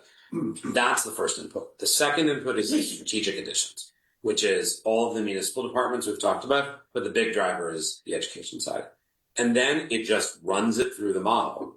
And then all this override number does, it's there's no recommendation from the State of the Town Committee on a number. That is the direct decision of this body. So we have been pretty clear about that the State of the Town's decision making is more about analysis, and getting all the other numbers in order. And then you could put any override number you want in there under the assumptions, right? So up here, you can see there's 4 different options, and you can create 20 options if you want. And it's easy to just, for example, change it. So now you have 10 running here. It's this first number, that one's the. Or you could have no override at all. But what I was trying to do is to get a number in here so that we actually still have some level of operating reserves by 2020, depending on whether we're looking at needs or level. And again, the top is the way Winchester's historically implemented overrides. The bottom set of numbers are if you do it the Arlington way. And Arlington is to Full implementation. When all the money comes in, what you need, you apply. What you don't need, you just sit in an account and let that grow to offset future. I guess you'd say to extend that override. Correct. That's how they think about it. They think about it as you save for 2 years, you spend for 2 years, then you do. But you tax everybody up front. So that's like my taxes. I give the IRS the money, and then I get a refund, except in this case, you never get a refund. You just take the money goes away. Realistically, how much additional incremental revenue are you getting in those 2 years? So $40,000 a year, for $60,000 a year on what we've banked. If we tax everybody $1,500 in the first year of this override and take all the money, and we get interest income off of our residents' money. Let's be clear, you don't do it to generate interest income. Interest income is a small, nice to have. That's there. Arlington was doing this when interest rates were 0 or 0.15%, right? But we take all the money. So that's, I know it's the second part of your question, but that's a leap of trust that I'm not sure we've socialized to any residents yet, which is, so you take all the money, you don't earn interest income, you just have it. No, we would. I'm just saying you don't do, the purpose of it is not to earn interest income. What is the purpose of it? The purpose of it is to have a somewhat lower headline number than you might otherwise need. Because if you leave that 4 million untaxed, you either need a higher headline number by year 4, or you have a shorter duration override. So what Arlington's strategy is, they have a regular approach, and the first 2 years they bank, the next 2 years they spend down those reserves, and then they go into the next one. Because if you leave the money untaxed, I'm not saying we should do this, I'm just saying it. if you leave, for example, in year one here, we need 8, but you have 12 as the headline, so that 4, it's gone, right? So then by year 4, you don't have that to extend, or by year 3, you don't have that to extend the override out. That's the value of it. The value of it is to increase duration or to decrease the headline number. For the taxpayer, Mhm. what's the difference between these two models? To what? Oh, in this? For purchase. In this specific case, you'd have to look at this specific case. So in this here, For a median taxpayer, comparing what Arlington does versus what we've done. $500-ish $500 a year. for the first year, and then by the second year, there's no difference really, right? Because you're implementing the full override in the second year anyway. It's really just for 1 year. Okay, so it's a Like in Winchester, it's like the 2019 override for FY 2020 was fully implemented by FY 22. It's not like we're still implementing. I mean, the excess levy was gone by year 3. Again, to the extent we don't think we're ready for that, that's fair, right? So that's a innovative strategy that not many towns use, but we can just do it the normal way then, right? Which is we pull whatever levy we need just to balance the books, and then we leave excess levy until we don't have any. What have like historically? I know you said Arlington had passed this in 2000 and had been implementing the strategy. But what has been their size and frequency of their overrides? I mean, I know I'm on the spot. They do them every 4 years. I can look at the size. Every 4 years. Yeah, I can look at the size. That's a good question. Just because when we started the state of the town, it was a strategy to communicate with residents about our structural deficit and having to have smaller, more regular overrides, not every, however many years having a big one, right? So, and we see a lot of communities that are having the larger ones that have more issues. They've already had layoffs, they've had failed overrides, they've had revenue disappear. And I think we've always wanted to communicate that this is strategic and it's as a result of good stewardship. So, I would certainly listen to a strategy where we could have more frequent, not obviously every year, but more frequent but smaller overrides.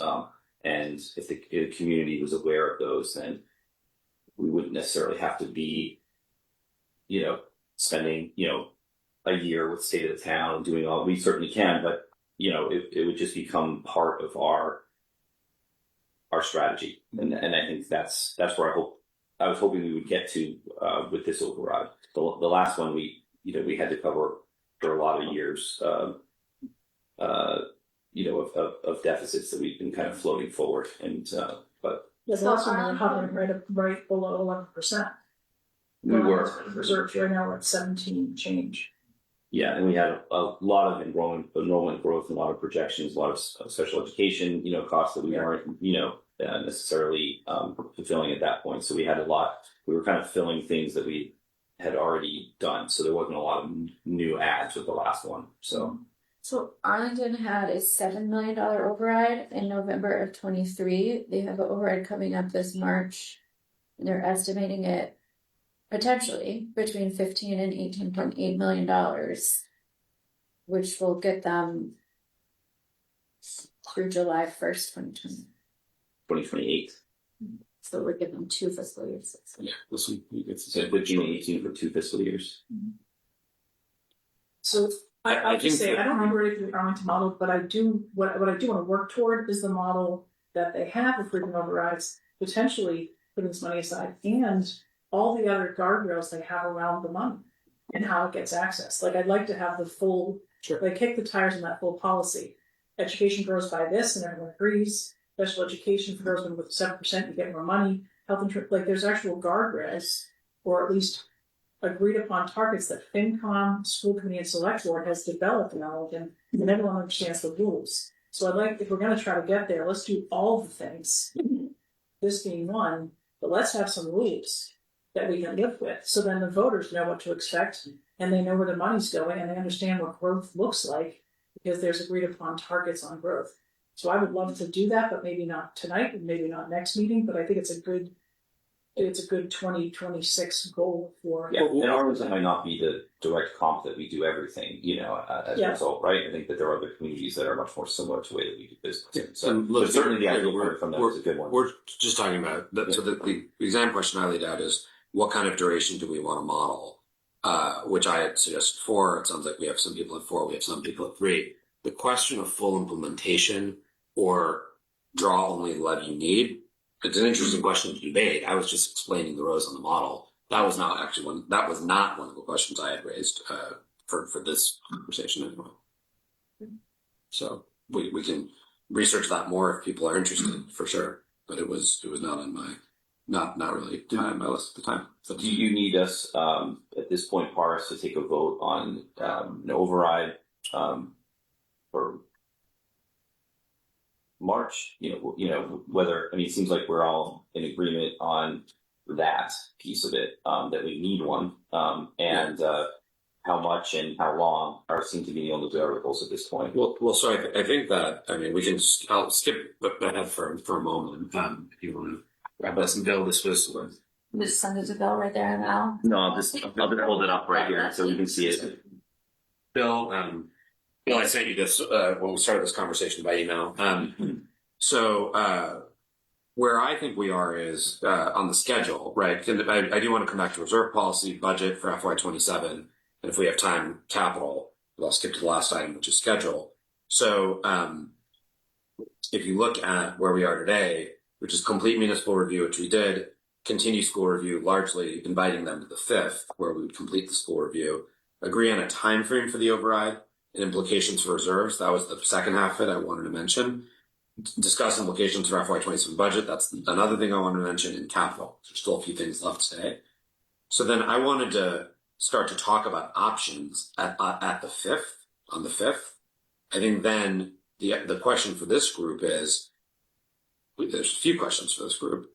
Do we want to call up a special town meeting or have a select board briefing with town meeting in February? That's one question.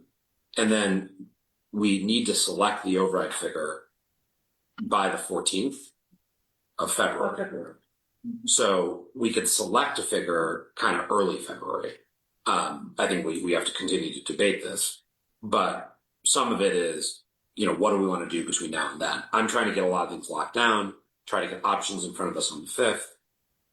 If we want to call a special town meeting, we need to do that on the 5th, finalize the warrant on the 19th. We could have info sessions late January, and then we're talking about a figure in early February. Talking about a single figure in early February. Mm-hmm. So I don't know what people's reactions are to this calendar. But so I think somewhere in here, maybe it's Monday the 19th. It's after the budget summit, but different from TMA briefings, but truly a public hearing where people want to come to this meeting or this table, but having some additional options for public input as part of our meeting. The schedule, I understand if we get a town meeting, it has to happen, 30 odd days before we extend the vote. The question has to go up the 14th. So I think we can make that decision in January. I don't know, Mike, if what you were saying, no one is suggesting at this table that we don't think we need an override. Right, and we may have different justifications for how we get to March with an override or what the number is, whatever. But I think we need to start communicating to folks that we've done a lot of work with the state of the town. There's been a lot of recommendations, and this will be on the ballot one way or another. Just so it is, it's out there. Okay. I don't know if you feel like that's helpful, Paris. I know you've got a pretty specific calendar, schedule here. Yeah, this has changed now already, though, virtually every meeting. So this is really the select board's decision about what they want to do. So if we want to try to lock in some of the analysis by the 5th, which there's a couple things we need to talk about tonight, and then schools needs to come in and talk to us. That would allow us to start to get in front of voters, in front of residents and town meeting members by late January. So the only other thing on January, the 19th will not be a meeting. I think that's an okay day. So we just need to potentially meet a different day that week. Yeah, but that's the deadline, I believe. So it can be any time before that. That's fair. You could even just do that on the 5th. Because it's one, it's just accept. The warrant last time literally was accept Article 1 reports. Yeah. That was the entire one. Perhaps we could also vote that in the ninth. Yeah. Do people want a special time meeting? That's another question. You don't have to answer that now. Maybe answer on the 5th.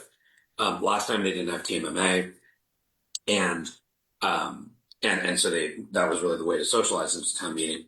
I do think there's value in telling town meeting, here's the implications of a yes vote in terms of the services that have been, effectively promised. Here's the implications of a no vote. So I do think there's value in forecasting what spring town meeting action would look like. But you don't have to call a special meeting for that. You could just send them a memo saying the select board invites you to a briefing on the override. And That's what we did last time. Right. It was in the format of a special town meeting. My point is, it doesn't even need to be a special town meeting. It could just be a briefing in the auditorium. I think we did. I think that's what we did. We had a briefing in the auditorium, but it was organized as a town meeting. They called it. It was a one article warrant of accept Article 1 reports. And Lance worked with Peter Haley on that. But it doesn't have to be in that format, to your point. Right? It can just be we can take what. Let's do it for now. And then let's get to capital, because we do have Roger on the webinar and so and Brian. Right. So one actually other item before you forget, we can punt reserve policy. You can come up if you want. But we can get to reserve policy another time. But I do want to make sure we're agreed on the language of our reserve policy, because we changed it, but I worry about how we're thinking about what the springing threshold didn't mean. But we'll defer that since that didn't come up today. The other thing that we need this group to weigh in on is the development of alternative budgets. So I've been thinking all overrides that I've seen in other towns. We develop one budget where, and here it was done this way 7 years ago, we develop one budget assuming the override passes or can be level services, because the other things can be added via amendments on the floor of town meeting.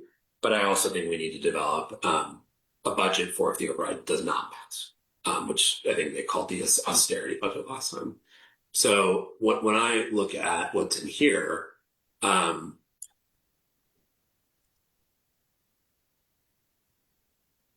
number was 3.2 million. Sorry. Killed my model. The number was 3.2 million of 3.9 million, sorry, of cuts on level services fund.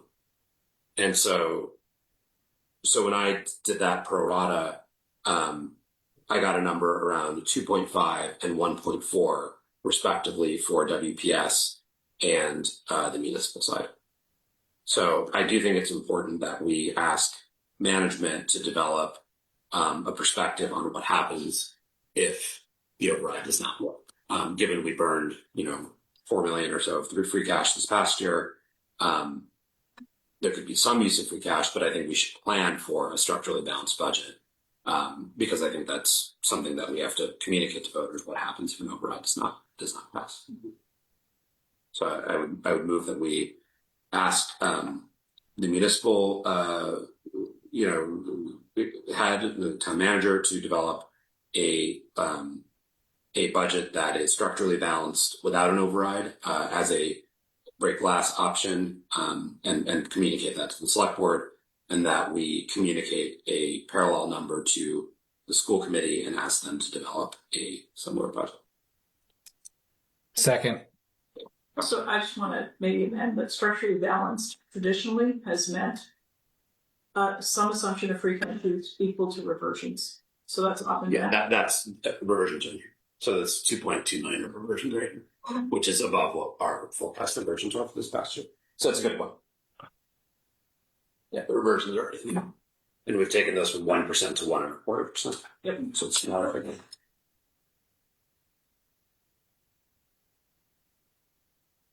I'm good with that. Oh, I should probably vote. Sorry. Yeah. I got over that. So structurally balanced budget with some assumption of reversions. the town manager provide. That was the vote, that's the second, all those in favor? Okay. Aye. Sure. Want to talk with capital? Yes. Qualified, yes.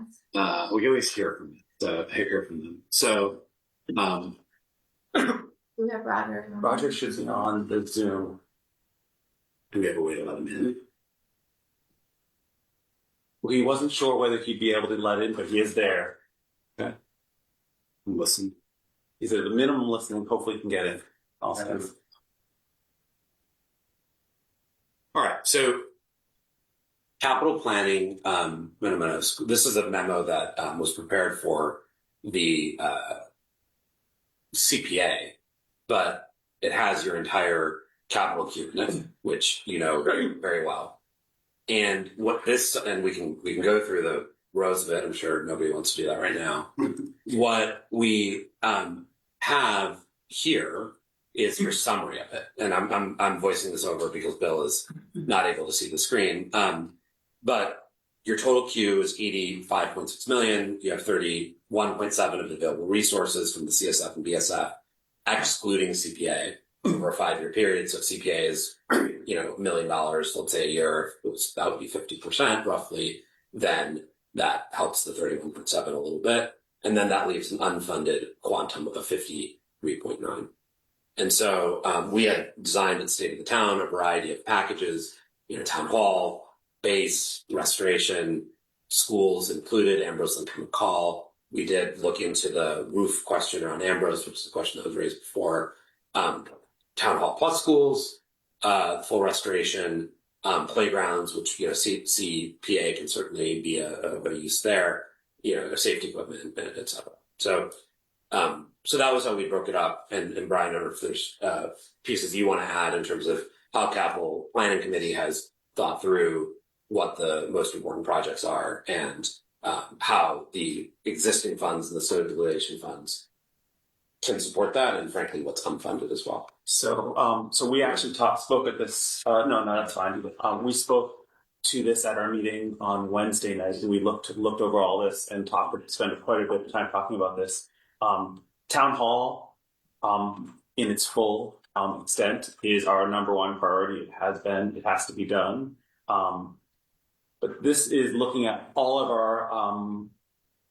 our known projects over the next 5 years, and it totals, what did we just say? It's about $80 million, and we have $8 million coming into the stabilization fund. These are round numbers, but $2 million is bonded, so there's about $6 million a year. So 6 times 5 is about $30 million. So that leaves us a deficit of $50 million. Turns out it's $50,871,000, but I'm sure it's not going to be exactly that over 5 years.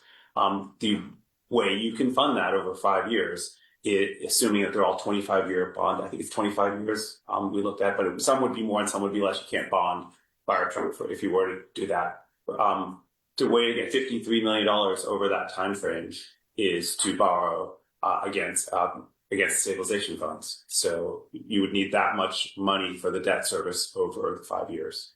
And our advisory, we don't have political opinions as far as what's the best way to go about doing this. We sat and talked about it and said, all these projects are worthy. They all need to happen. So it's our recommendation that you go with package H, because that's what. But it's not for us to say what is the advice. We say these are the projects that need to get done. How are you going to get done? We say these are all the things that need to get done. If you say, well, we can't afford that, what can you do with $2.5 million? I can say we won't get everything done over the next 5 years.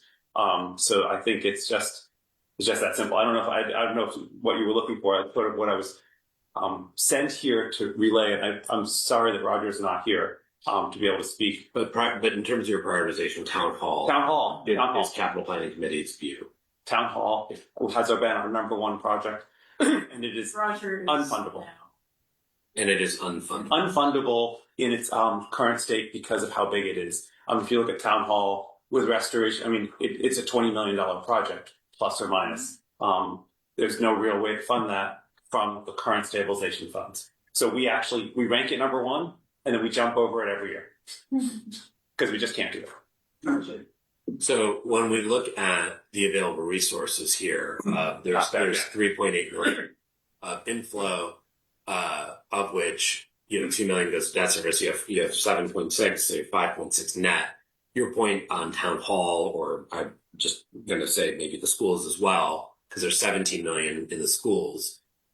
It's here. The HVAC for Ambrose. HVAC for 17. We're going to die, and we're going to either do it. We're doing it one way or another when it dies. It's not like it's optional to have HVAC. So your point is that you have that inflow of 5.6 that is not encumbered by the debt, but that there's other needs that is going towards, like roads and sidewalks, just regular maintenance. And so these projects you have to exclude or override above that amount. That was the recommendation from us. That we actually came to you. I can't remember how long ago it was. I came here and sat here and said that the town hall was our number one project and that we can't afford it.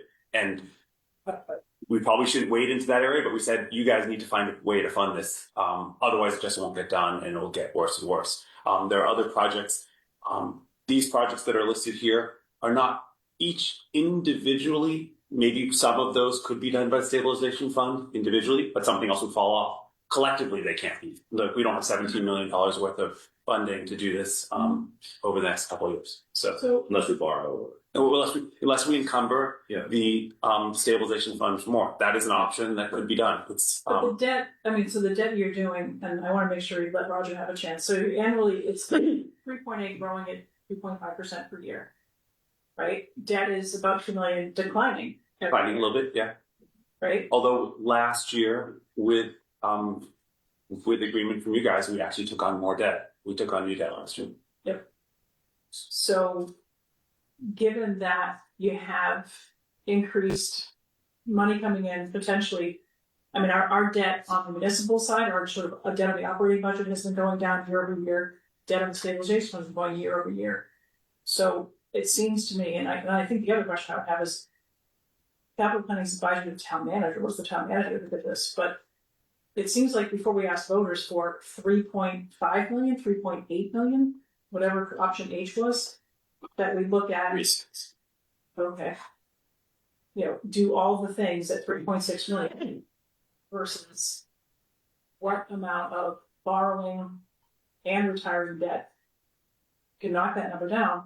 And capital planning is not advisory to state of the town or the select board. It's advisory to the town manager. This should be a town manager, especially I think the new town manager really ought to have a role and a voice in this. And I don't know if Mark Toogood weighed in. I don't know if Steve weighed in. But where's the town manager's position on A, B, C, D, E, F, E, H? Right, I won't. Just one thing. Keep in mind that this is, even if you do H, that's just that just pays for the difference between what your existing funds are already going to pay for. Because the full number was like 85 million, right? That's this. Right. So the rest of your resources over the next 5 years are going to pay for 30 million, 31 million of that, right? So it's a question. Then it really gets into a policy discussion of, do you think, to take the big list that you don't want to go through, are there things on that list that you'd forego?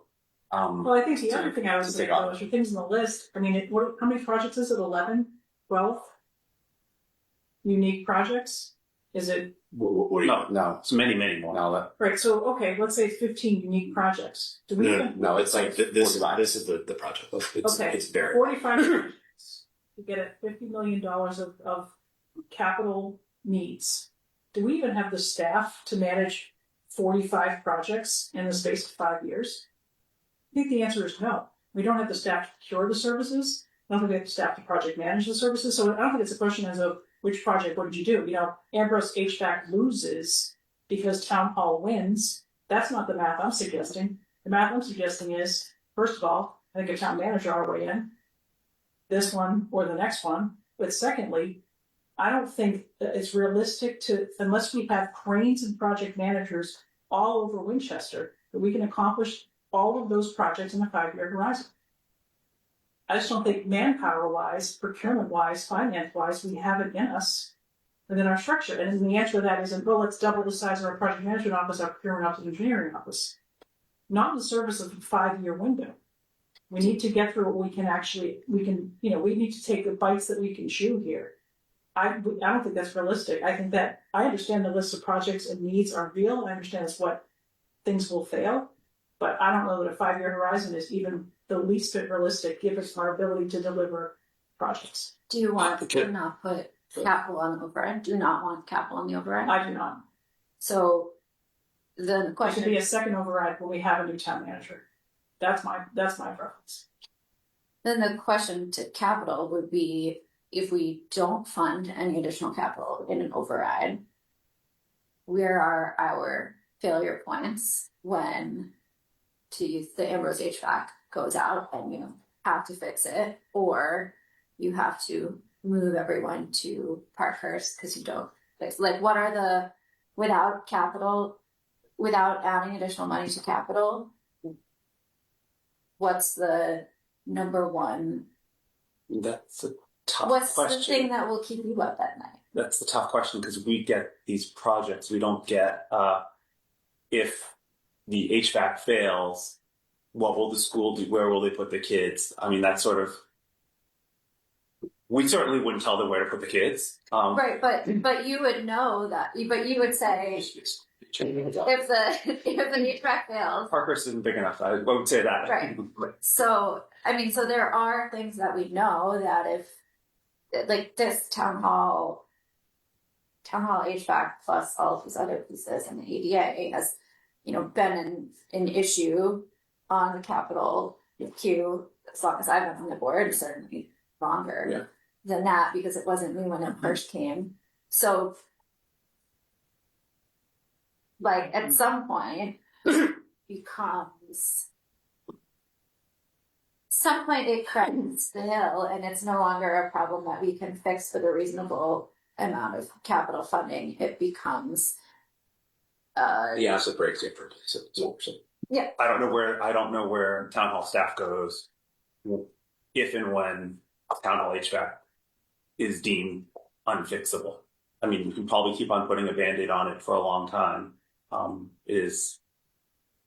not gonna say what I was gonna say.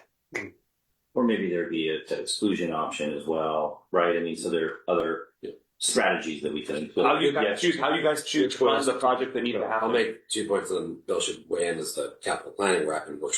So, just one technical point: the reduction in the debt service that you see here in row 210. This is the model that drives the pages that we were just looking at. This is the BSF debt service. You can see it falling from 1.1 to 400,000. I think this is your model, Brian, or Rogers. It's Rogers model. And the CSF debt service falls less, but it does come down as well. So that's baked in. So when we talk about 31.7 million of available resources, that's net of debt coming off. If the debt didn't come off, we'd have even black. We'd have 20 something resources. So I just want to be clear. We factored it in the debt pay down, the biggest chunk of which is that BSF debt coming off, which is Ambrose from 20 years ago. That's been factored into this analysis of available. I just said 6 times 5 is 30, but it's obviously not. It's not 6. It's a little less than 6, and it would, the amount. If you go up higher, that's right now 3.8 and 3.8 minus 2, but those go up over time. Otherwise, you wouldn't even hit 30. So it's 31. So correct. So the debt service of 2 million comes down, but so Bill, go ahead. Bill, That's Roger. Go ahead. If I may, I'd like to put in a couple of points as you're going through this. This represents a snapshot in time that is already dated. We know that we've got a big project that's going to come up for Mystic because we know that we have the problems with the foundation. We know that we've got work that we're going to have to do, and there's a little bit of money in this for high school concrete repairs, but that's possibly going to grow even bigger. We know that there are things that are going to break that we are unaware of in the future coming forward, and we can't model those things. So we have an inability to sit there and tell you if you don't fund these things, what will we get done? Because we don't know what's going to pop up in front of us. Another thing that I'd like to point out is we've taken $22 million out of this, which is the downtown renovation. Now, that may not be an issue for this select board, And this town manager, but the new town manager coming in may say, we haven't done anything downtown since the 1980s, and that's important. And that could be $20 million worth of work that somehow they want to get done. And we may not find a grant for it, but it may become a priority to a future board or to the future town manager. One thing I would like to point out is since 2019, July 2019 till October of this year, inflation by the CPI has gone up by 27%. Our funds have grown by 16%, the 2.5% per year. We've had a net reduction in effective purchasing power of over 11% in that period of time, just by the effects of inflation. So that's $836,000 a year less purchasing power since we did the last override. We need to do something. That's just my first set. Bill, you should jump in. The 22, just Roger, it is in this plan. The CSF Downtown Action Plan 22 is in here. So that's just one small piece. It is the model that feeds this whole thing. Okay. And then 53 million of unmet needs. It is in there exactly. So if you took that out, I think we took it out of the report. It might be in the model, but I think it's out of the 85 million. Oh, it's out of the It was $100 million, and then it was removed. Okay. All right. So that's stand correct. And I think that we had talked about, projects like that are important, and certainly our attention to it is dated, kind of phasing in some of those pieces, over time, right? So rather than one $22 million project, it would be, $2 million here, $2 million there. If we got state grants, we got earmarks, whatever.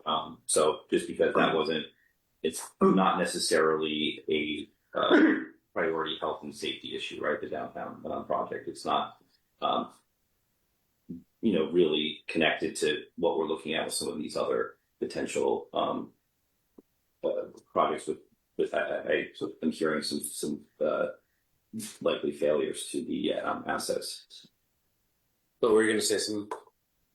I'm going to try not to repeat things, but where I stand, I'm unwilling to support an override that doesn't address our capital problems. I think that this is one of the areas that we have been classically penny wise and pound foolish, and by putting off projects, we're only digging a deeper hole for the future of our town to get out of. That's going to require larger capital overrides or larger debt exclusions or whatever it might be.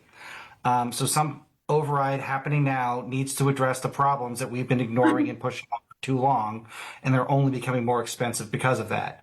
That includes town hall. I think that includes the schools as well, and probably some beyond that. I think it's better addressed as part of the override question than a debt exclusion, because I think there is vote splitting and voter exhaustion, voter burnout that happens. I also like how doing it through an override and immediate bonding helps us create more opportunities in the future. So I think that the capital planning committee with staff, with members of this table, have looked at a lot of projects that need to be addressed, and we just can't wait to do it. I see no reason to wait for a new town manager to come in to move forward, because we've been addressing these and identifying them for years now, and it's not going to change with whoever the new town manager might be. That town hall, those schools, they need these repairs. This is the time to do it. That's what I want to see.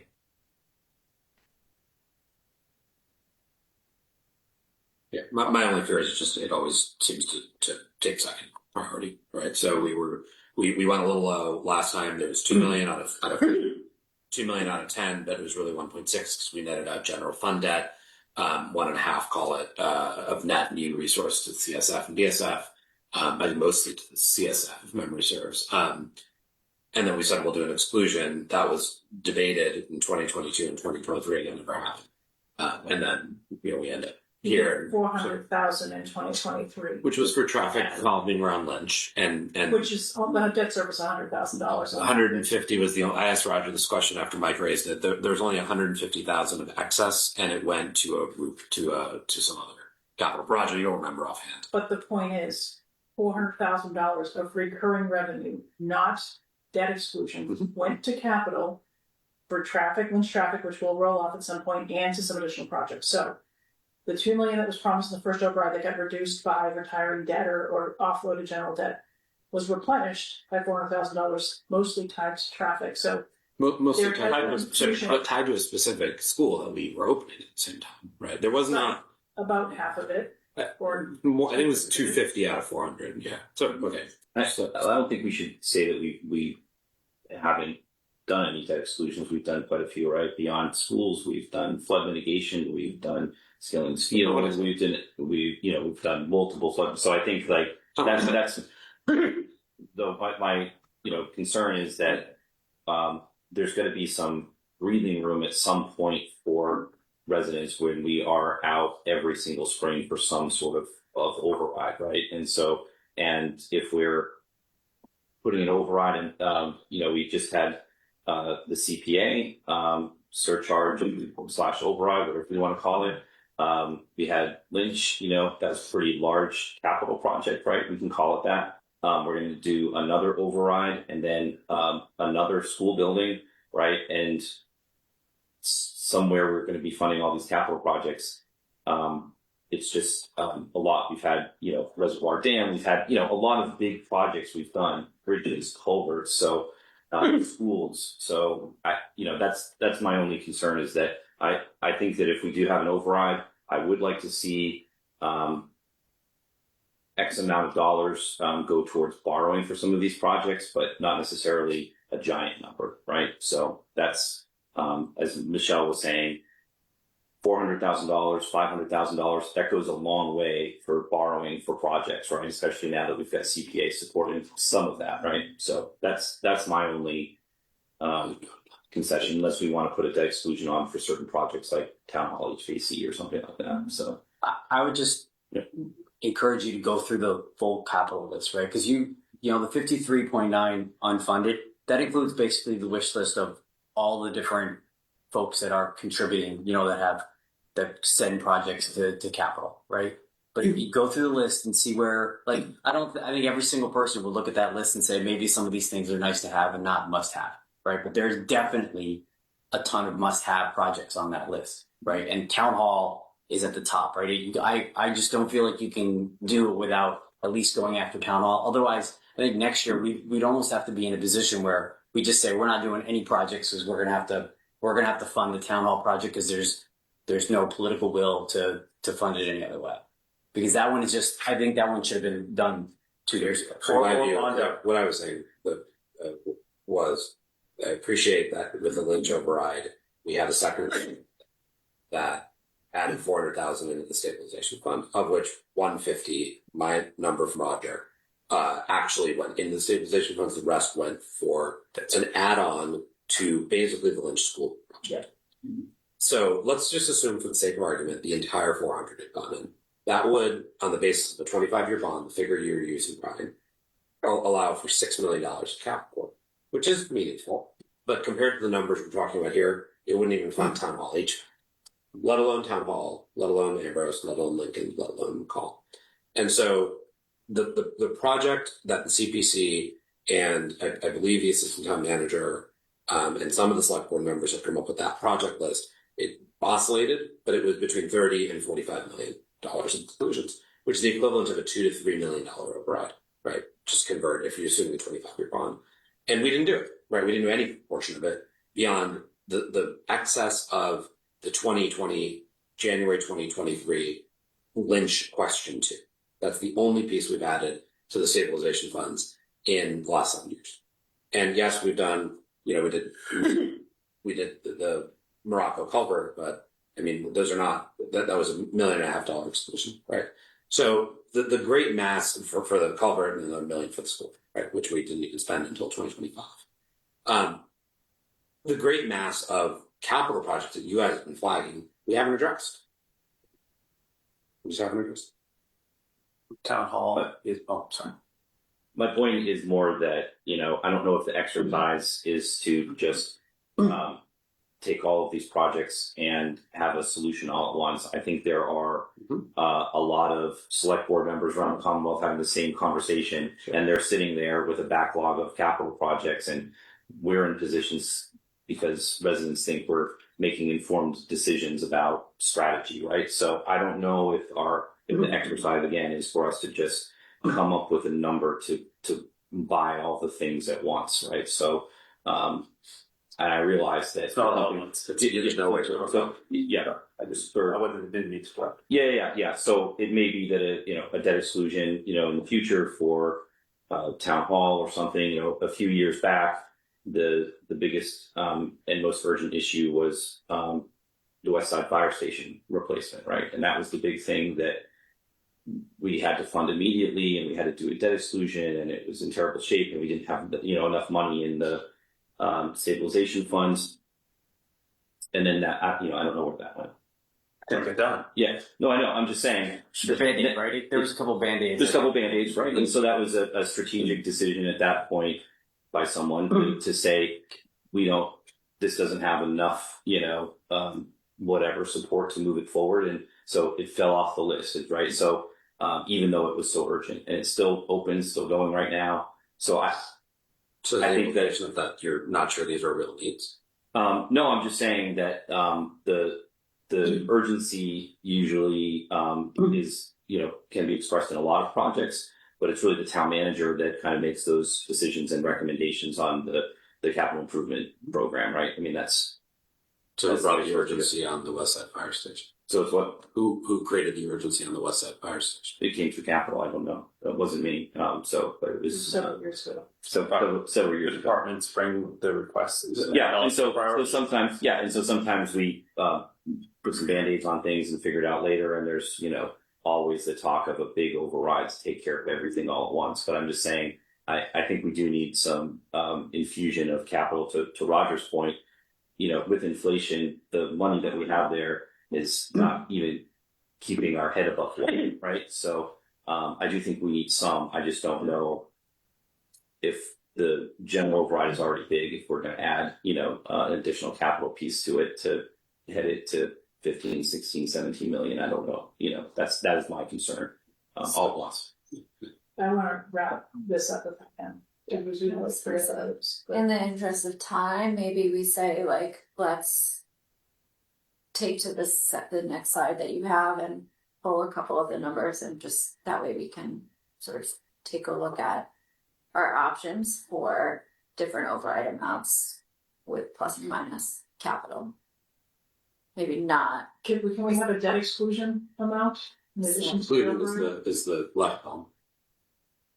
But no, you mean that's the operating amount, not debt exclusion amount. The left, for example, for A, 13.36 would be an exclusion. Oh, fair. 890 would be a Yeah. And so for 890 would be the annual cost for a period of time on the taxpayer. 25 years.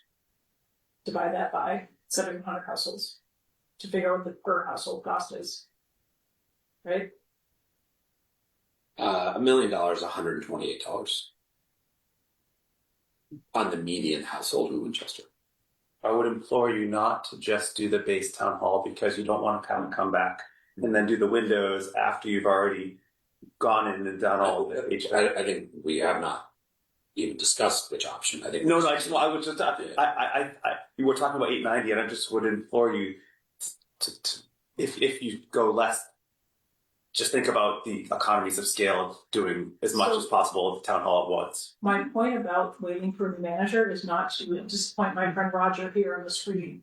It is to say, welcome to Winchester. You have to relocate your entire operation and your entire staff in the next 18 months. Why don't we, if town hall A or B is what we do, because we understand it has needs, why would we not want to both get a new town manager in and problem solve that versus you must and you will because the voters said so? It just seems that we could wait. And I would like a town manager who has to change the entire operation and how services are delivered to this community to know that that's what they're walking into. We're interviewing people on Wednesday night. And to tie their hands and say, this is where your capital is going to go for the next 5 years seems disrespectful for someone who hasn't even started yet. I would respond that having them show up to have a capital backlog that is triple the size of their available funding when we have an opportunity to do something about that is not great either for any town manager. The same opportunity exists in November. The same opportunity exists the following March. We've never passed opportunity override 6 months. To have an override for capital.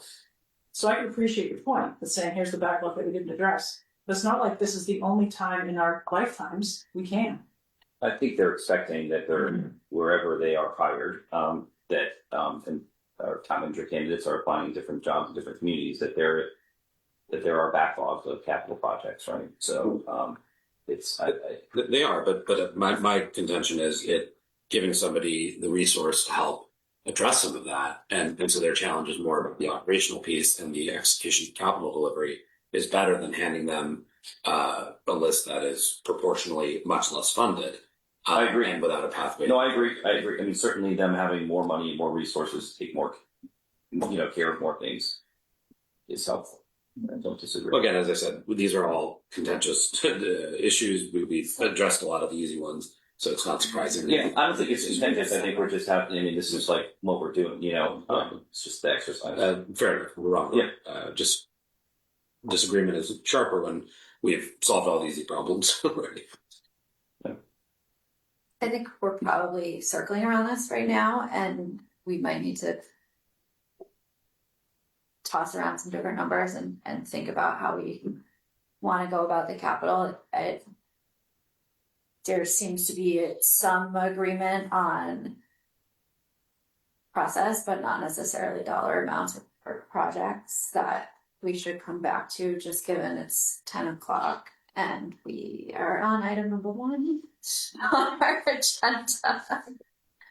I would just ask one thing if I can, and that is, as you go through your discussions and your thought process, do not sit there and automatically assume that capital is going to see $1 million of funding coming out of CPA, because there is no way that we can assure that.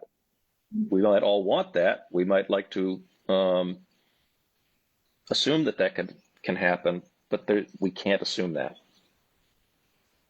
No, and I don't think that we can assume it over a long period of time, even if it happens for a couple of years, right? And the CPA, funds are limited to what they can, invest in, and certainly you can borrow for CPA as well. But I don't know with the limited funds there if the WCCP is going to want to just put a lot of debt on really in their first kind of full year of being in existence. So. That's what we did to the stabilization funds early on, is we formed them and then we encumbered them. So yeah, and we're not ideal. We're digging out from under 20 years of doing that. And you know that well. Yeah, we've been working to kind of undo that, but it certainly is a cautionary tale of how not to do things. Except for the fact that I don't know that I would have done any differently if at that point, if there was such a backlog in neglected capital for decades. Well, to be clear, a lot of it was used to build dams. Yeah. Yeah. And the first McCall edition or the second McCall edition? One of the various. One of the first 2, 10 million to McCall. One of the many. Yeah. All right. I'll leave CPA. I did meet with them last week. There's a whole memo in here. I'm going to punt that conversation next time. So that's its own can of worms. Thanks. Thank you. All right. Thanks, guys. I appreciate it. Let's talk solar, Mr. Pruitt. Very cool. Good evening. Good evening. So, Doctor, we've had your memo. There's a letter of intent as well. That has town council seen it? Surprisingly enough, just before the meeting started, an email came in from RS North, who I guess is one of our lead town councils, and he had just reviewed it and said, quote unquote, it is a she. Yeah, Karis is a she. Karis. Yes. Thank you. Just to let Thank you for that. Appreciate that. So Karis said, I've just had a chance to review and I am fine with the LOI. She did say, with respect to the insurance limits, because there's a stipulation for how much insurance the town carries.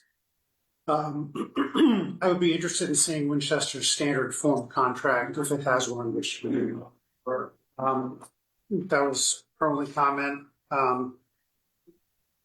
and I don't have the town's standard contract in front of me to show what we typically carry for insurance, but the limits are on the final page of the LOI that I sent you, and they seem fairly standard to me. Commercial general liability, $1 million for each occurrence, $2 million aggregate workers' comp, in auto coverage, $1 million for each accident, $1 million in the aggregate. This is, of course, only an LOI anyway. We would be signing an actual contract.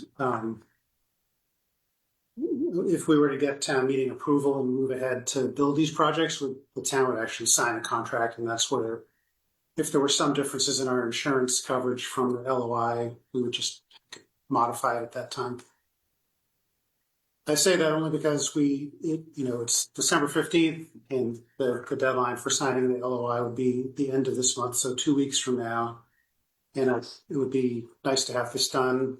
I can give more sort of background on any aspect of why we're proposing to do this, but I know it's late, and I want to be responsive to the questions you actually have.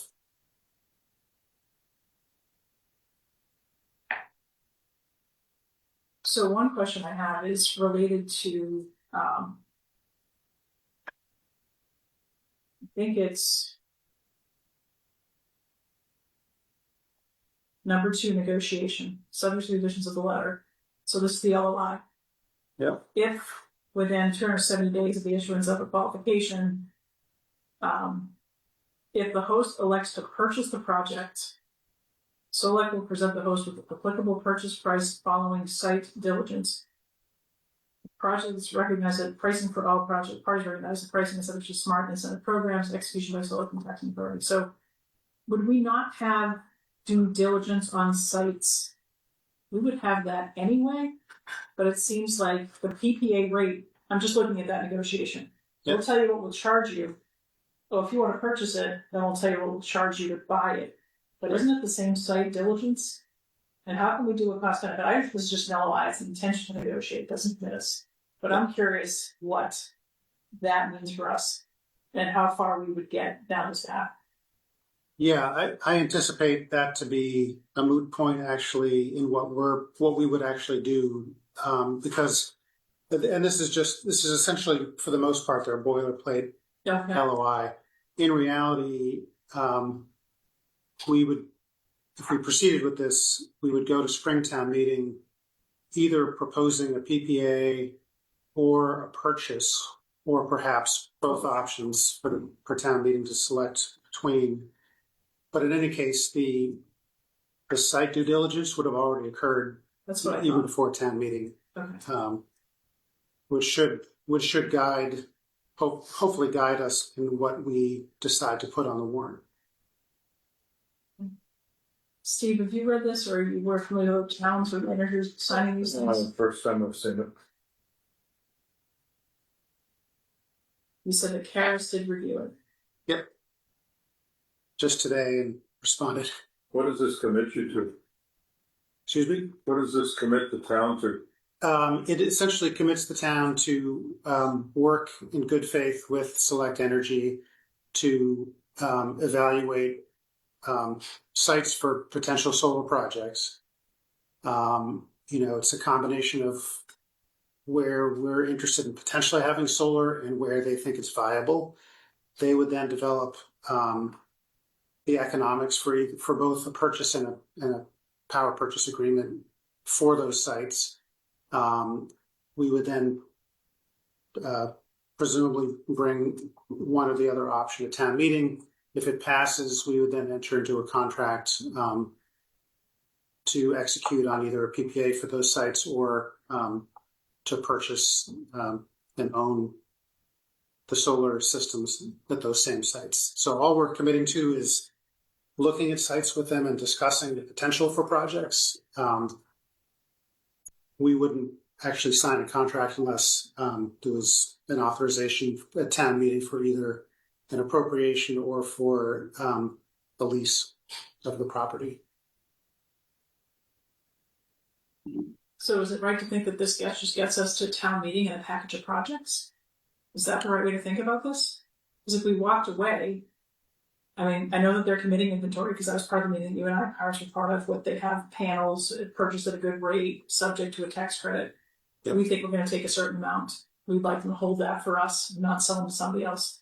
But does this just basically get us to town meeting in a couple of projects, 2 or 3 or 4, and town meeting says, buy this, lease that, lease it off, and this is where we get the panels from. Potentially, this is who operates the PPA.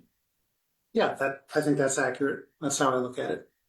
Because if it doesn't go too far, or we could decide before town meeting, the board could decide that that's too expensive, or we just think we want to bring 2 leases to town meeting, not 4, right? We think that let's just see if the proof is in the pudding or something. So then we've negotiated in good faith. We've grabbed 40% of the panels they maybe had our name on. Yep. And then we are done. Yeah, that's exactly right. Okay.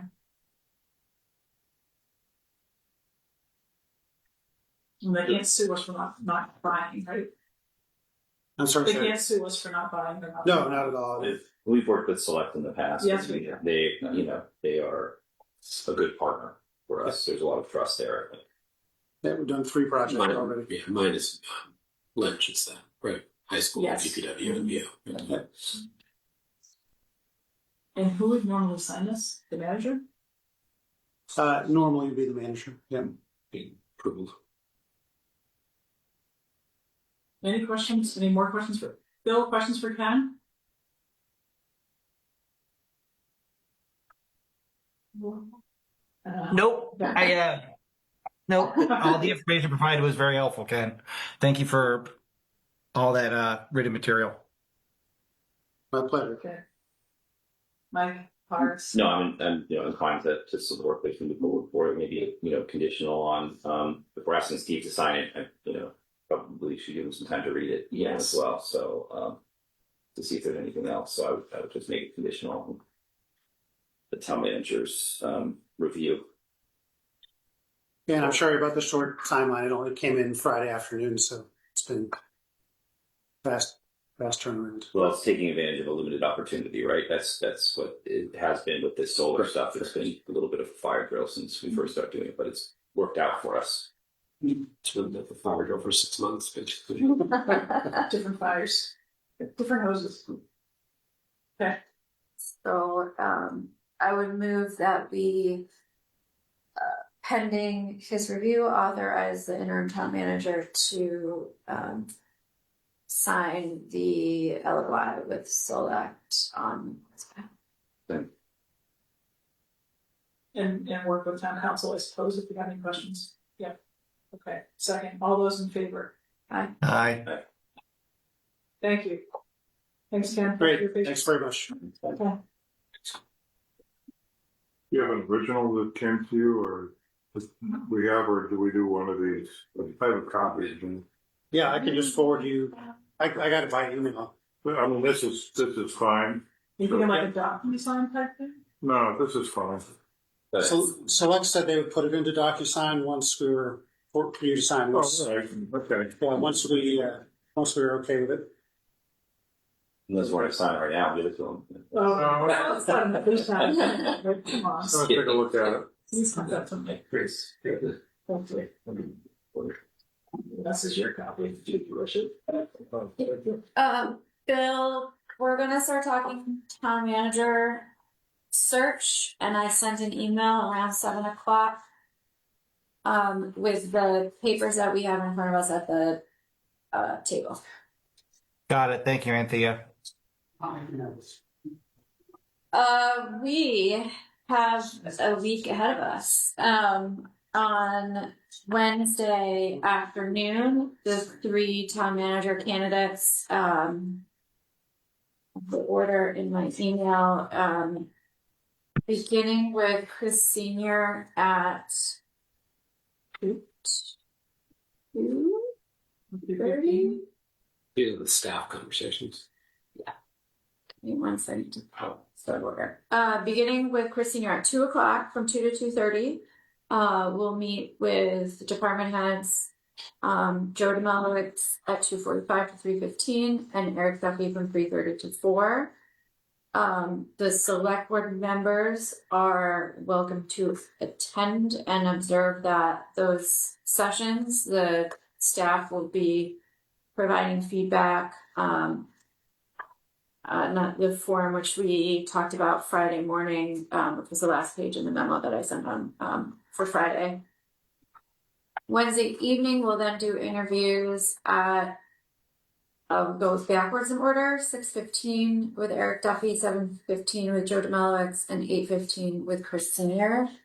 Then on Thursday, the candidates will be meeting with a group that's been from Chamber of Commerce, PMMA, some network, some other folks, offering an opportunity for residents to meet with the town manager candidates, and then we will do second interviews Thursday evening on the topics that we discussed on Friday.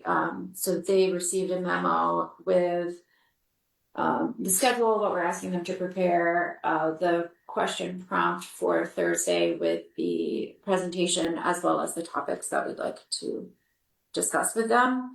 What you have in front of you right now is for the Wednesday interviews, the terribly formatted document on top is what Michelle and I had put together over email for the different areas and questions that we would ask about the much better formatted document. Other one, it's just like sort of a list of potential questions that we were looking at. This is based on when we conducted top manager interviews in 2022. So take a few minutes to look at it and think of, do we want to modify, change any of this? It's about an hour with them on Wednesday for these questions, and this is not 10 areas, it's 8 areas plus closing, so it's a whole heck of a lot that we may want to just call down and stick to. I would say maybe not necessarily like, I should ask you to read it, but not necessarily the high level things, but what are the questions that's going to get at some nuances in the candidates? And, you know, there might be questions where we expect everyone will have a very similar answer to. That might not be what's critical for us to learn about versus asking some more situational candidates, getting to understand their styles, their approaches, how they would deal with, you know, many of the priorities that we see. And I think practically, if we just went around the table and I did 1, 2, 3, 4, 5, and we circled back around, or should we remote on Wednesday? And in theory, you'd probably get assigned number 4, and Mike, you would get assigned number 5. So between 1 and 6, questions 1 and 6, if we felt it important that we hit number 6 before we get to number 5, let's just think about the sequence of both. If I take 1, Andrew takes 2, Bill takes 3, Powers takes 4, and Mike takes 5 or 6, where would you want to drill down within that kind of, to Andrew's point, within that broader subject? What are the kinds of questions that are probative that we think will yield some results? So also happy to have, people can ask a follow-up question on the questions we may ask on behalf of the board, but just think about it, if that's kind of when your turn comes along, what might you want to do? And if you want to trade up or trade down, like I want to take question 3 and somebody else take my question 4. I'm happy to ask a question. Somebody else is also welcome. I'm happy to just listen since it's mostly. You can decide that on Wednesday. Sure. That's up to you. I think it'd be nice for them to hear from you, or I'm sure you'll ask a follow-up question somewhere along the way. Sure. But unless you can hear somewhere that. No, I'll be in the comments. Okay. I think I'd like you to ask something, but you can decide. Mm-hmm. So also just to, on my bad formatting, we have areas with a number, sort of main questions with a letter, and then bullet pointed questions, and those are like probing, potential follow-ups.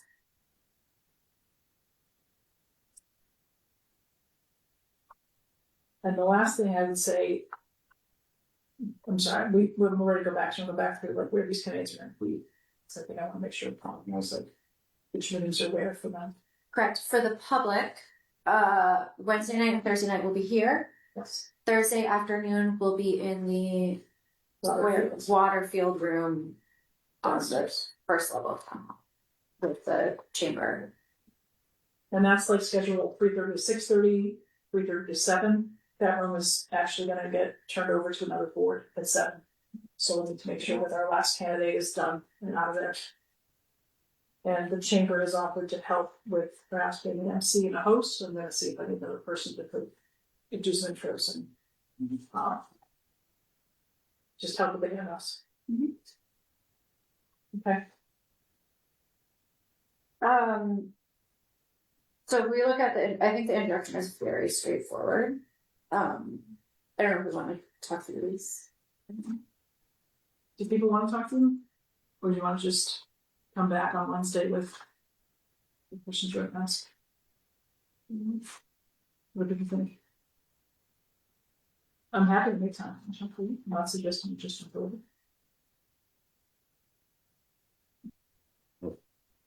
I know it's like just in front of you right now, so it's.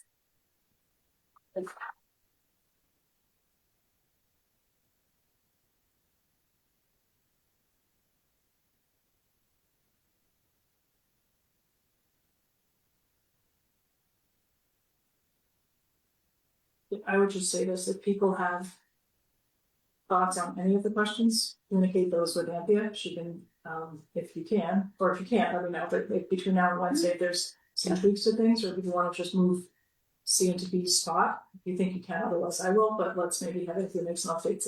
Yeah, I'm happy to make updates if people have feedback. There were a couple areas on here that are like intentionally removed, thinking that these are areas for the conversation on Thursday. Okay. That were kind of questions that we had sort of danced around a bit that make more sense to include in the context of the topics we have for the following day. We'll also be receiving references from the candidates for this board to follow up with. They'll be providing those for us Thursday. And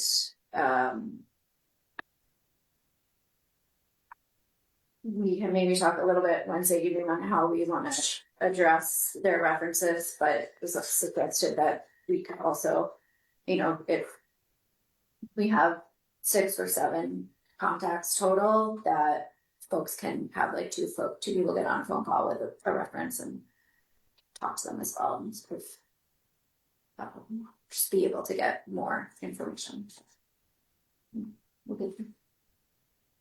Okay. I know the TMA put out a note this afternoon on some public meetings this week, including this meeting and the interviews with candidates.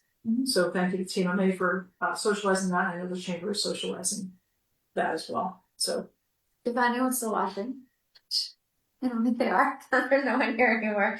If anyone's still watching, those meetings will be recorded, but they will not be broadcast live. Yes. So they will be available as soon as possible once the interviews come in. Okay. Anything else on time and research? Let me just check. We will be provided with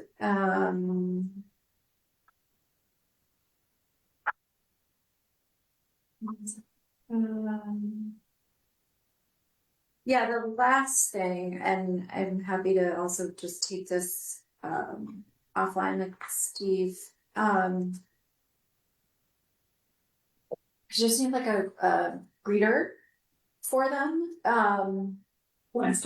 Wednesday specifically, during the day time. That can be you, they can Can someone from the office perhaps help with that? Or someone just It's to, in this room. it's in this room, Department so heads, someone or just, department, staff, it's not even heads, it's just Connect it's them. staff. So, and then, someone in the evening in case, I'm happy to like meet that person, but I don't know if Yes. there's someone here Wednesday evening who can will just Jen be be their there Wednesday? contact or. I don't know. Okay. I'll check first thing in the morning. Maybe, yeah, between the Wednesday and Thursday, where you get a person. Mhm. And maybe it's from 6 to 8. I don't know that we need it beyond that. Right, it would Or just quarter be 6 to 4. somebody who On can, both days? Are you talking someone during the day on Wednesday, right? In the Yes. afternoon? well, in the afternoon or Wednesday. I'll be here. I could do that. Miss Sue could do that. You're thinking evening? In the evening on Wednesday, we need just someone to, if they come in, to Yes. get them, show them whatever they need. Okay. Ready to move on to the Zoom discussion? So as we know, Steve will be leaving us at the end of the month. We will need an interim town manager for the period after which Steve is gone and this new town manager begins. This could be a matter of, 2 weeks to 8 weeks, I suppose, depending on who the candidate is or what kind of notice they might need to give to their current job. So I throw it out to the group. Does people have any thoughts on who we want to potentially approach or have some discussions with on the interim town manager? Given that it's, when we went out to Steve and some other candidates, we thought we would have a months long gap, and now I think we might have a weeks long gap. But I think it's important that someone's signing contracts and What's keeping a the work. typical town manager call? Well, not all of them, but at least one of them, probably two, are incumbent town managers. Is it? Beth gave us 3 months. Is that typical? Not quite 2. So that's good question. That's contract said 3 months, That's- and she gave us right. about 2. So July 9th to September 3rd. Yeah. So I think 2 to 3. I'm thinking 2 months is probably realistic, and depending on when we might make an offer. So probably end of March 1st. Let's call it. Yes, I was thinking end of February, March 1st. Yes, here's the time frame. So January 3rd through March or February 28th, whenever that falls. So thoughts on who, and then we could talk about we'll need to think about stipend and compensation, but who might be good to. We could share responsibility. We could. I don't think it makes sense to go out to the market. We have like 2 weeks. But what do people think? I would just say, given the time frame around budget that is happening between January 1st and February 15th, Stacy may be sort of in alignment with a lot of the activities of the town manager, and that just might be a natural person within the office. And if she's on vacation, she's definitely not watching this right now. So Stacy is part of that group. Yeah, I would say Stacy and Mary Ellen probably, would make the most sense. I don't know if we need kind of that short period of time. I don't know if we need a third leg of that school or not. I think it was helpful before, but I don't. It might make it more difficult, I think, short period of time to have too many people. That makes sense. Without some clear, and I think that's a key point around some clear delineation of duties. Yes. And before we get to that third person, if there is a third person, I think, Anthony, you made clear sort of distinction of Stacy to help with, the budget summit on January 9th, presenting, finalizing the town manager's budget by February 15th for FY27. So whatever we've asked Steve to do this evening with structurally balanced and something else, Stacy or someone on her team would need to maybe take that on. And then if it's Mary Ellen, what are the other duties? But I think we need to be clear about what we're expecting as a board, and I think we're going to have to use some time, maybe the night of our deliberation to nail that down so that it's clear what we're wanting to do, it's there what they're empowered to do, and where there's some boundaries between financial and other operations, we want that. Steve, is Mark too good interested in? I know he's your direct. I mean, these are all your. No, Stacy's got a report. Mary Ellen is your report. Mark is your report. I know you negotiated the last contract with him. What is his interest, and what is your thought on Mark or any other candidate internally? Say nice things because they might watch you and hold you to your. I can't speak for Mark. I don't know what his plans are. Okay. So I honestly don't have an answer for that. I think you're going to find Stacy to be stretched pretty thin. We're already utilizing a person in her office to help with the projects and with Anthony. January is a pretty busy time of year for her, but just to give you a heads up on that. And I've had a brief conversation with Mary Ellen about it. I think there's probably some interest. Does she have the bandwidth to take something else on? Does she understand the depth of what goes on in terms of what she'd be involved in? So that's a conversation you probably have to have with her, or I could. I feel like maybe, yeah. I mean, I'd be happy to with either of them, but I don't know where else in the organization to find somebody willing to step in. To be clear, we have not spoken to him. That's a question. I've had informal conversation with Stacy, Mary Ellen, the last 2 weeks, and there's some communication with Mark. We had said that I'm not going to call with him, but I first want to understand from Steve's perspective if that's even worth pursuing. So I think I wouldn't hesitate to pursue it, and I mean, like I said, I can't speak for him. We've not. He's not told me what he's thinking. So. Okay. So I think PowerShell would be useful. So I think it's conversations we know we have a gap. If it makes what I would like, if it makes sense, is could we take a vote to direct Steve and I? Maybe you need to have some conversations on some of the nuts and bolts, but I might want to listen to some of those nuts and bolts as well, so I understand what's happening. But could we just have a position that we explore those conversations with Stacy, with Mary Ellen, with if there's a third, if it's Mark, because if no other department head comes to mind, I'd like to have the board say, yep, you know you're doing it and it makes sense, versus try to hang it all on, I'm not saying hang it all on Mary Ellen, doesn't sound like nice, but try to see if one person would do it, because I think those are the decisions. So I think it would be great if we could follow up with Mark. Someone came up to us at basketball on Saturday morning and said it would be great if he stuck around for a little while, completely out of the blue.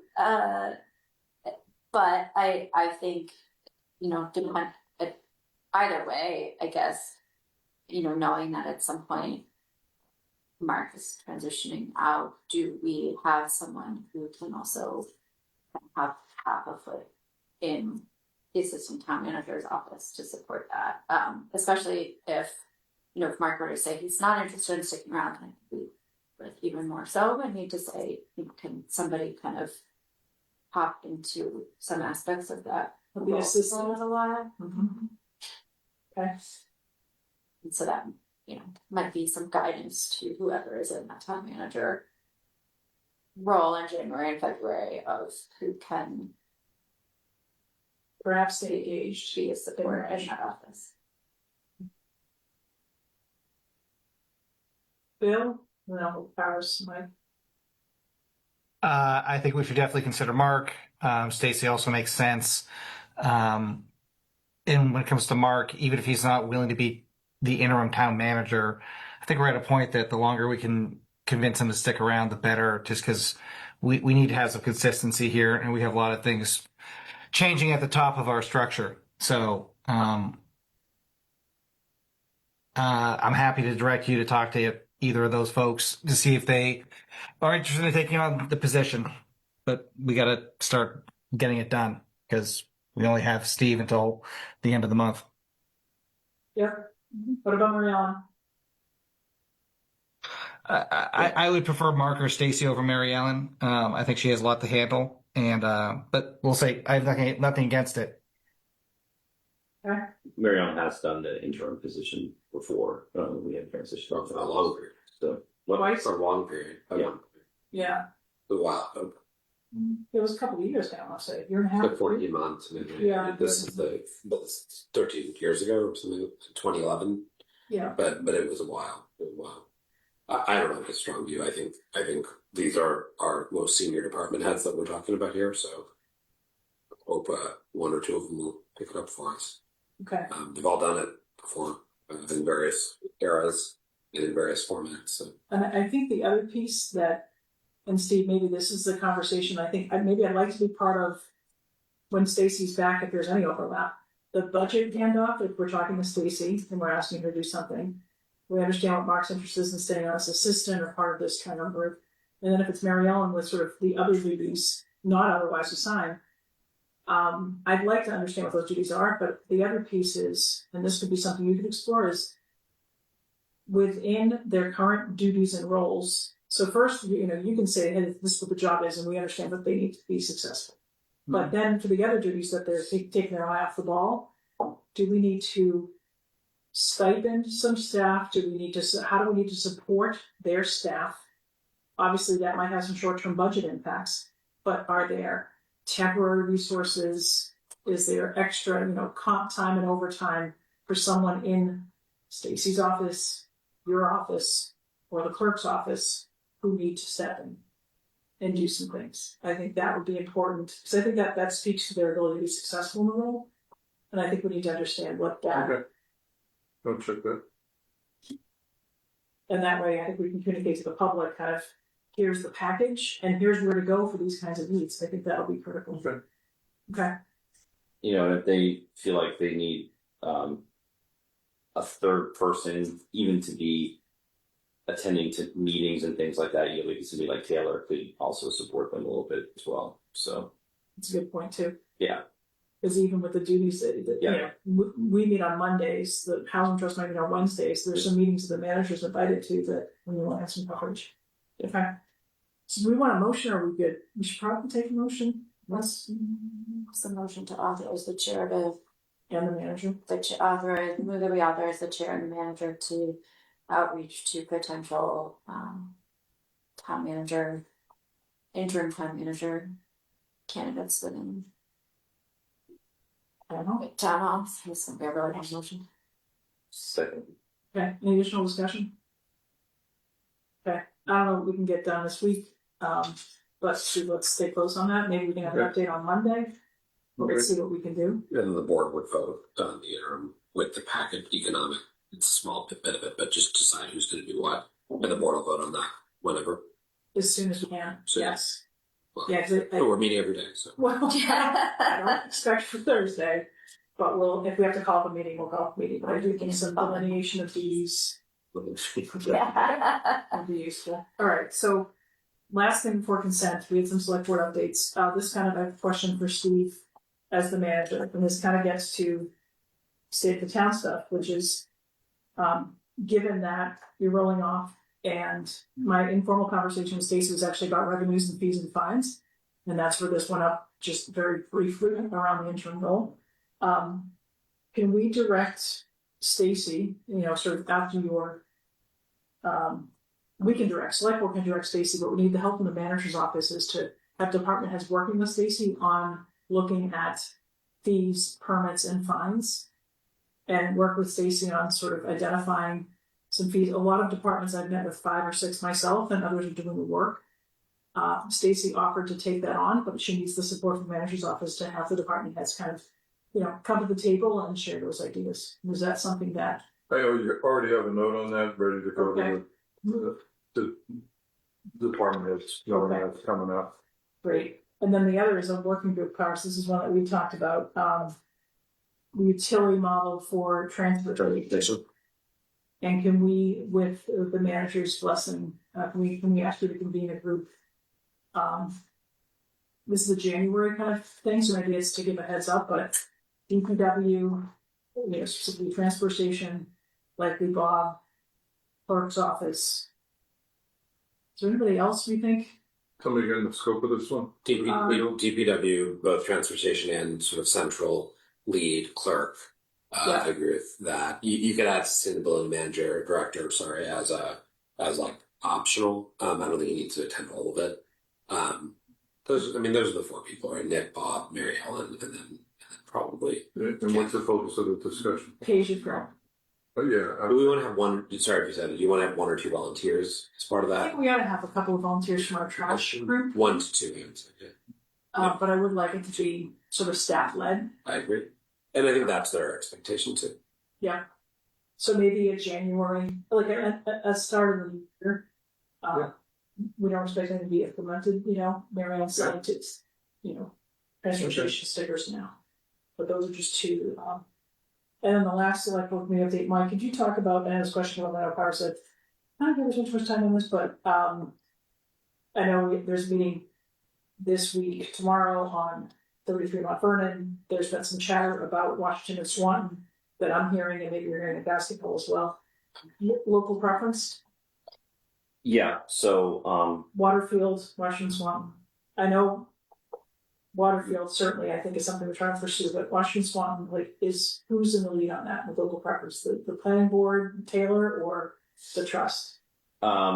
well, it wouldn't be the trust, so it's either, you know, us. It's them or it's us or planning. Yeah, and but we did commit to both projects, Waterfield and Washington Swanton, to have local preference be, you know, a part of it, not Okay. you know, all of it, right? It's limited the way that you can do it, but Right. a certain portion of it you can absolutely do, and that was a request for both projects from town meeting, and we did commit to that. So Seems like something that, I know it's like 60 days after the permit's issued, you have to sort of communicate. It seems like that's something that, in light of all the changes going on, and all the things, all the moving parts we have, can you be the point person for select board on if ZBA, if Washington Swanton goes first and Waterfield goes second? Let's make sure that we know when we know the clock starts that this board knows that we have a vote to take, and Taylor knows that we want to get some paperwork in. I don't want that window to close. I know we're not there yet, but I'd hate to be distracted by other things and miss the opportunity. Yeah. So if you could just stay close with Taylor and this board, I will. we probably need to do a letter of support and all those things. Okay. Sure. I know it's not tomorrow, but it might be. It's one of those things that been on and off our agenda on both the trust and the Housing Partnership Board, you know, for a while, and it's always just kind of like we'll deal with that when we get to the permitting phase, and we get, you know, so. I think it's important to have an owner for like what that dealing with it is. Yes. That's my only concern. Okay. Any other committee updates? Not a committee update. We had planned to talk about winter parking. Yep. The list is not on our agenda. I can give a preview of that. And you can. You put on the next one? Yeah, let's put on the next one. So I spoke with the DPW director and police chief, just in terms of if we were to change our approach for night parking in the winter. Are there safety concerns? Are there allowability concerns? There are some sort of specific locations where if there are cars, they can't plow without towing them. There are also like school lots, things that need to be plowed. You know, there's sort of got the background on that. My thinking on hearing that and proposal that I'll throw out, and then happy to bring a fuller memo back to the board about it, is that we would begin to allow overnight parking in the winter, sort of do a pilot of this. This year, allow overnight parking in the winter except during any planned snow emergency or plowing activity. There would be certain streets, like we have a map, and so there are certain streets that you can't park on during overnight in the winter, regardless, either for being able to clear sort of sidewalk to sidewalk, or if there is kind of like what we got the other night, if they're gonna need to salt, there are some streets where they're very steep, so it's difficult to, safely go up and down those salting. That could also be a limited number of spots at different municipal lots, like Morocco, the high school parking, Lynch, that allowed for some flexibility there. And that one, if that then the sort of penalties become steeper if there's more flexibility to park, that if you are parked somewhere and there's no emergency, you more so will get a ticket or you will get towed if you're in the way of operations versus you may or may not. And sort of figuring out some sort of registration system so that people can, give their plate number and their phone number. And if DPW says we're going to be clearing streets, you get a couple texts and that tell you we're clearing streets and your car needs to be, off of the roads by X o'clock or you'll get into that. So that was in talking with both Chief O'Connell and Bob Glossier in the DPW, kind of combining some of the recommendations and the needs from them. So do you want to take it up on the 22nd? Because I assume if we're going to try to take a vote for a pilot, we need to do it the 22nd or the first meeting of January. Yes, happy to do either if we want to put some business on for the 22nd. See if we're ready. And we might have a consent agenda item anyway, Yeah. But I think it may be that also we would need to say, like, what does this map look like? And that may not be ready until January. Thank you. Anything else? Okay. This is not so much an update, but a question. With Patty out, Yes. I think this is when we usually have the CPC position being posted. I'm not sure if anyone's keeping up and with postings that need to be done right now. Yes, we are. You guys are? Okay. Yes.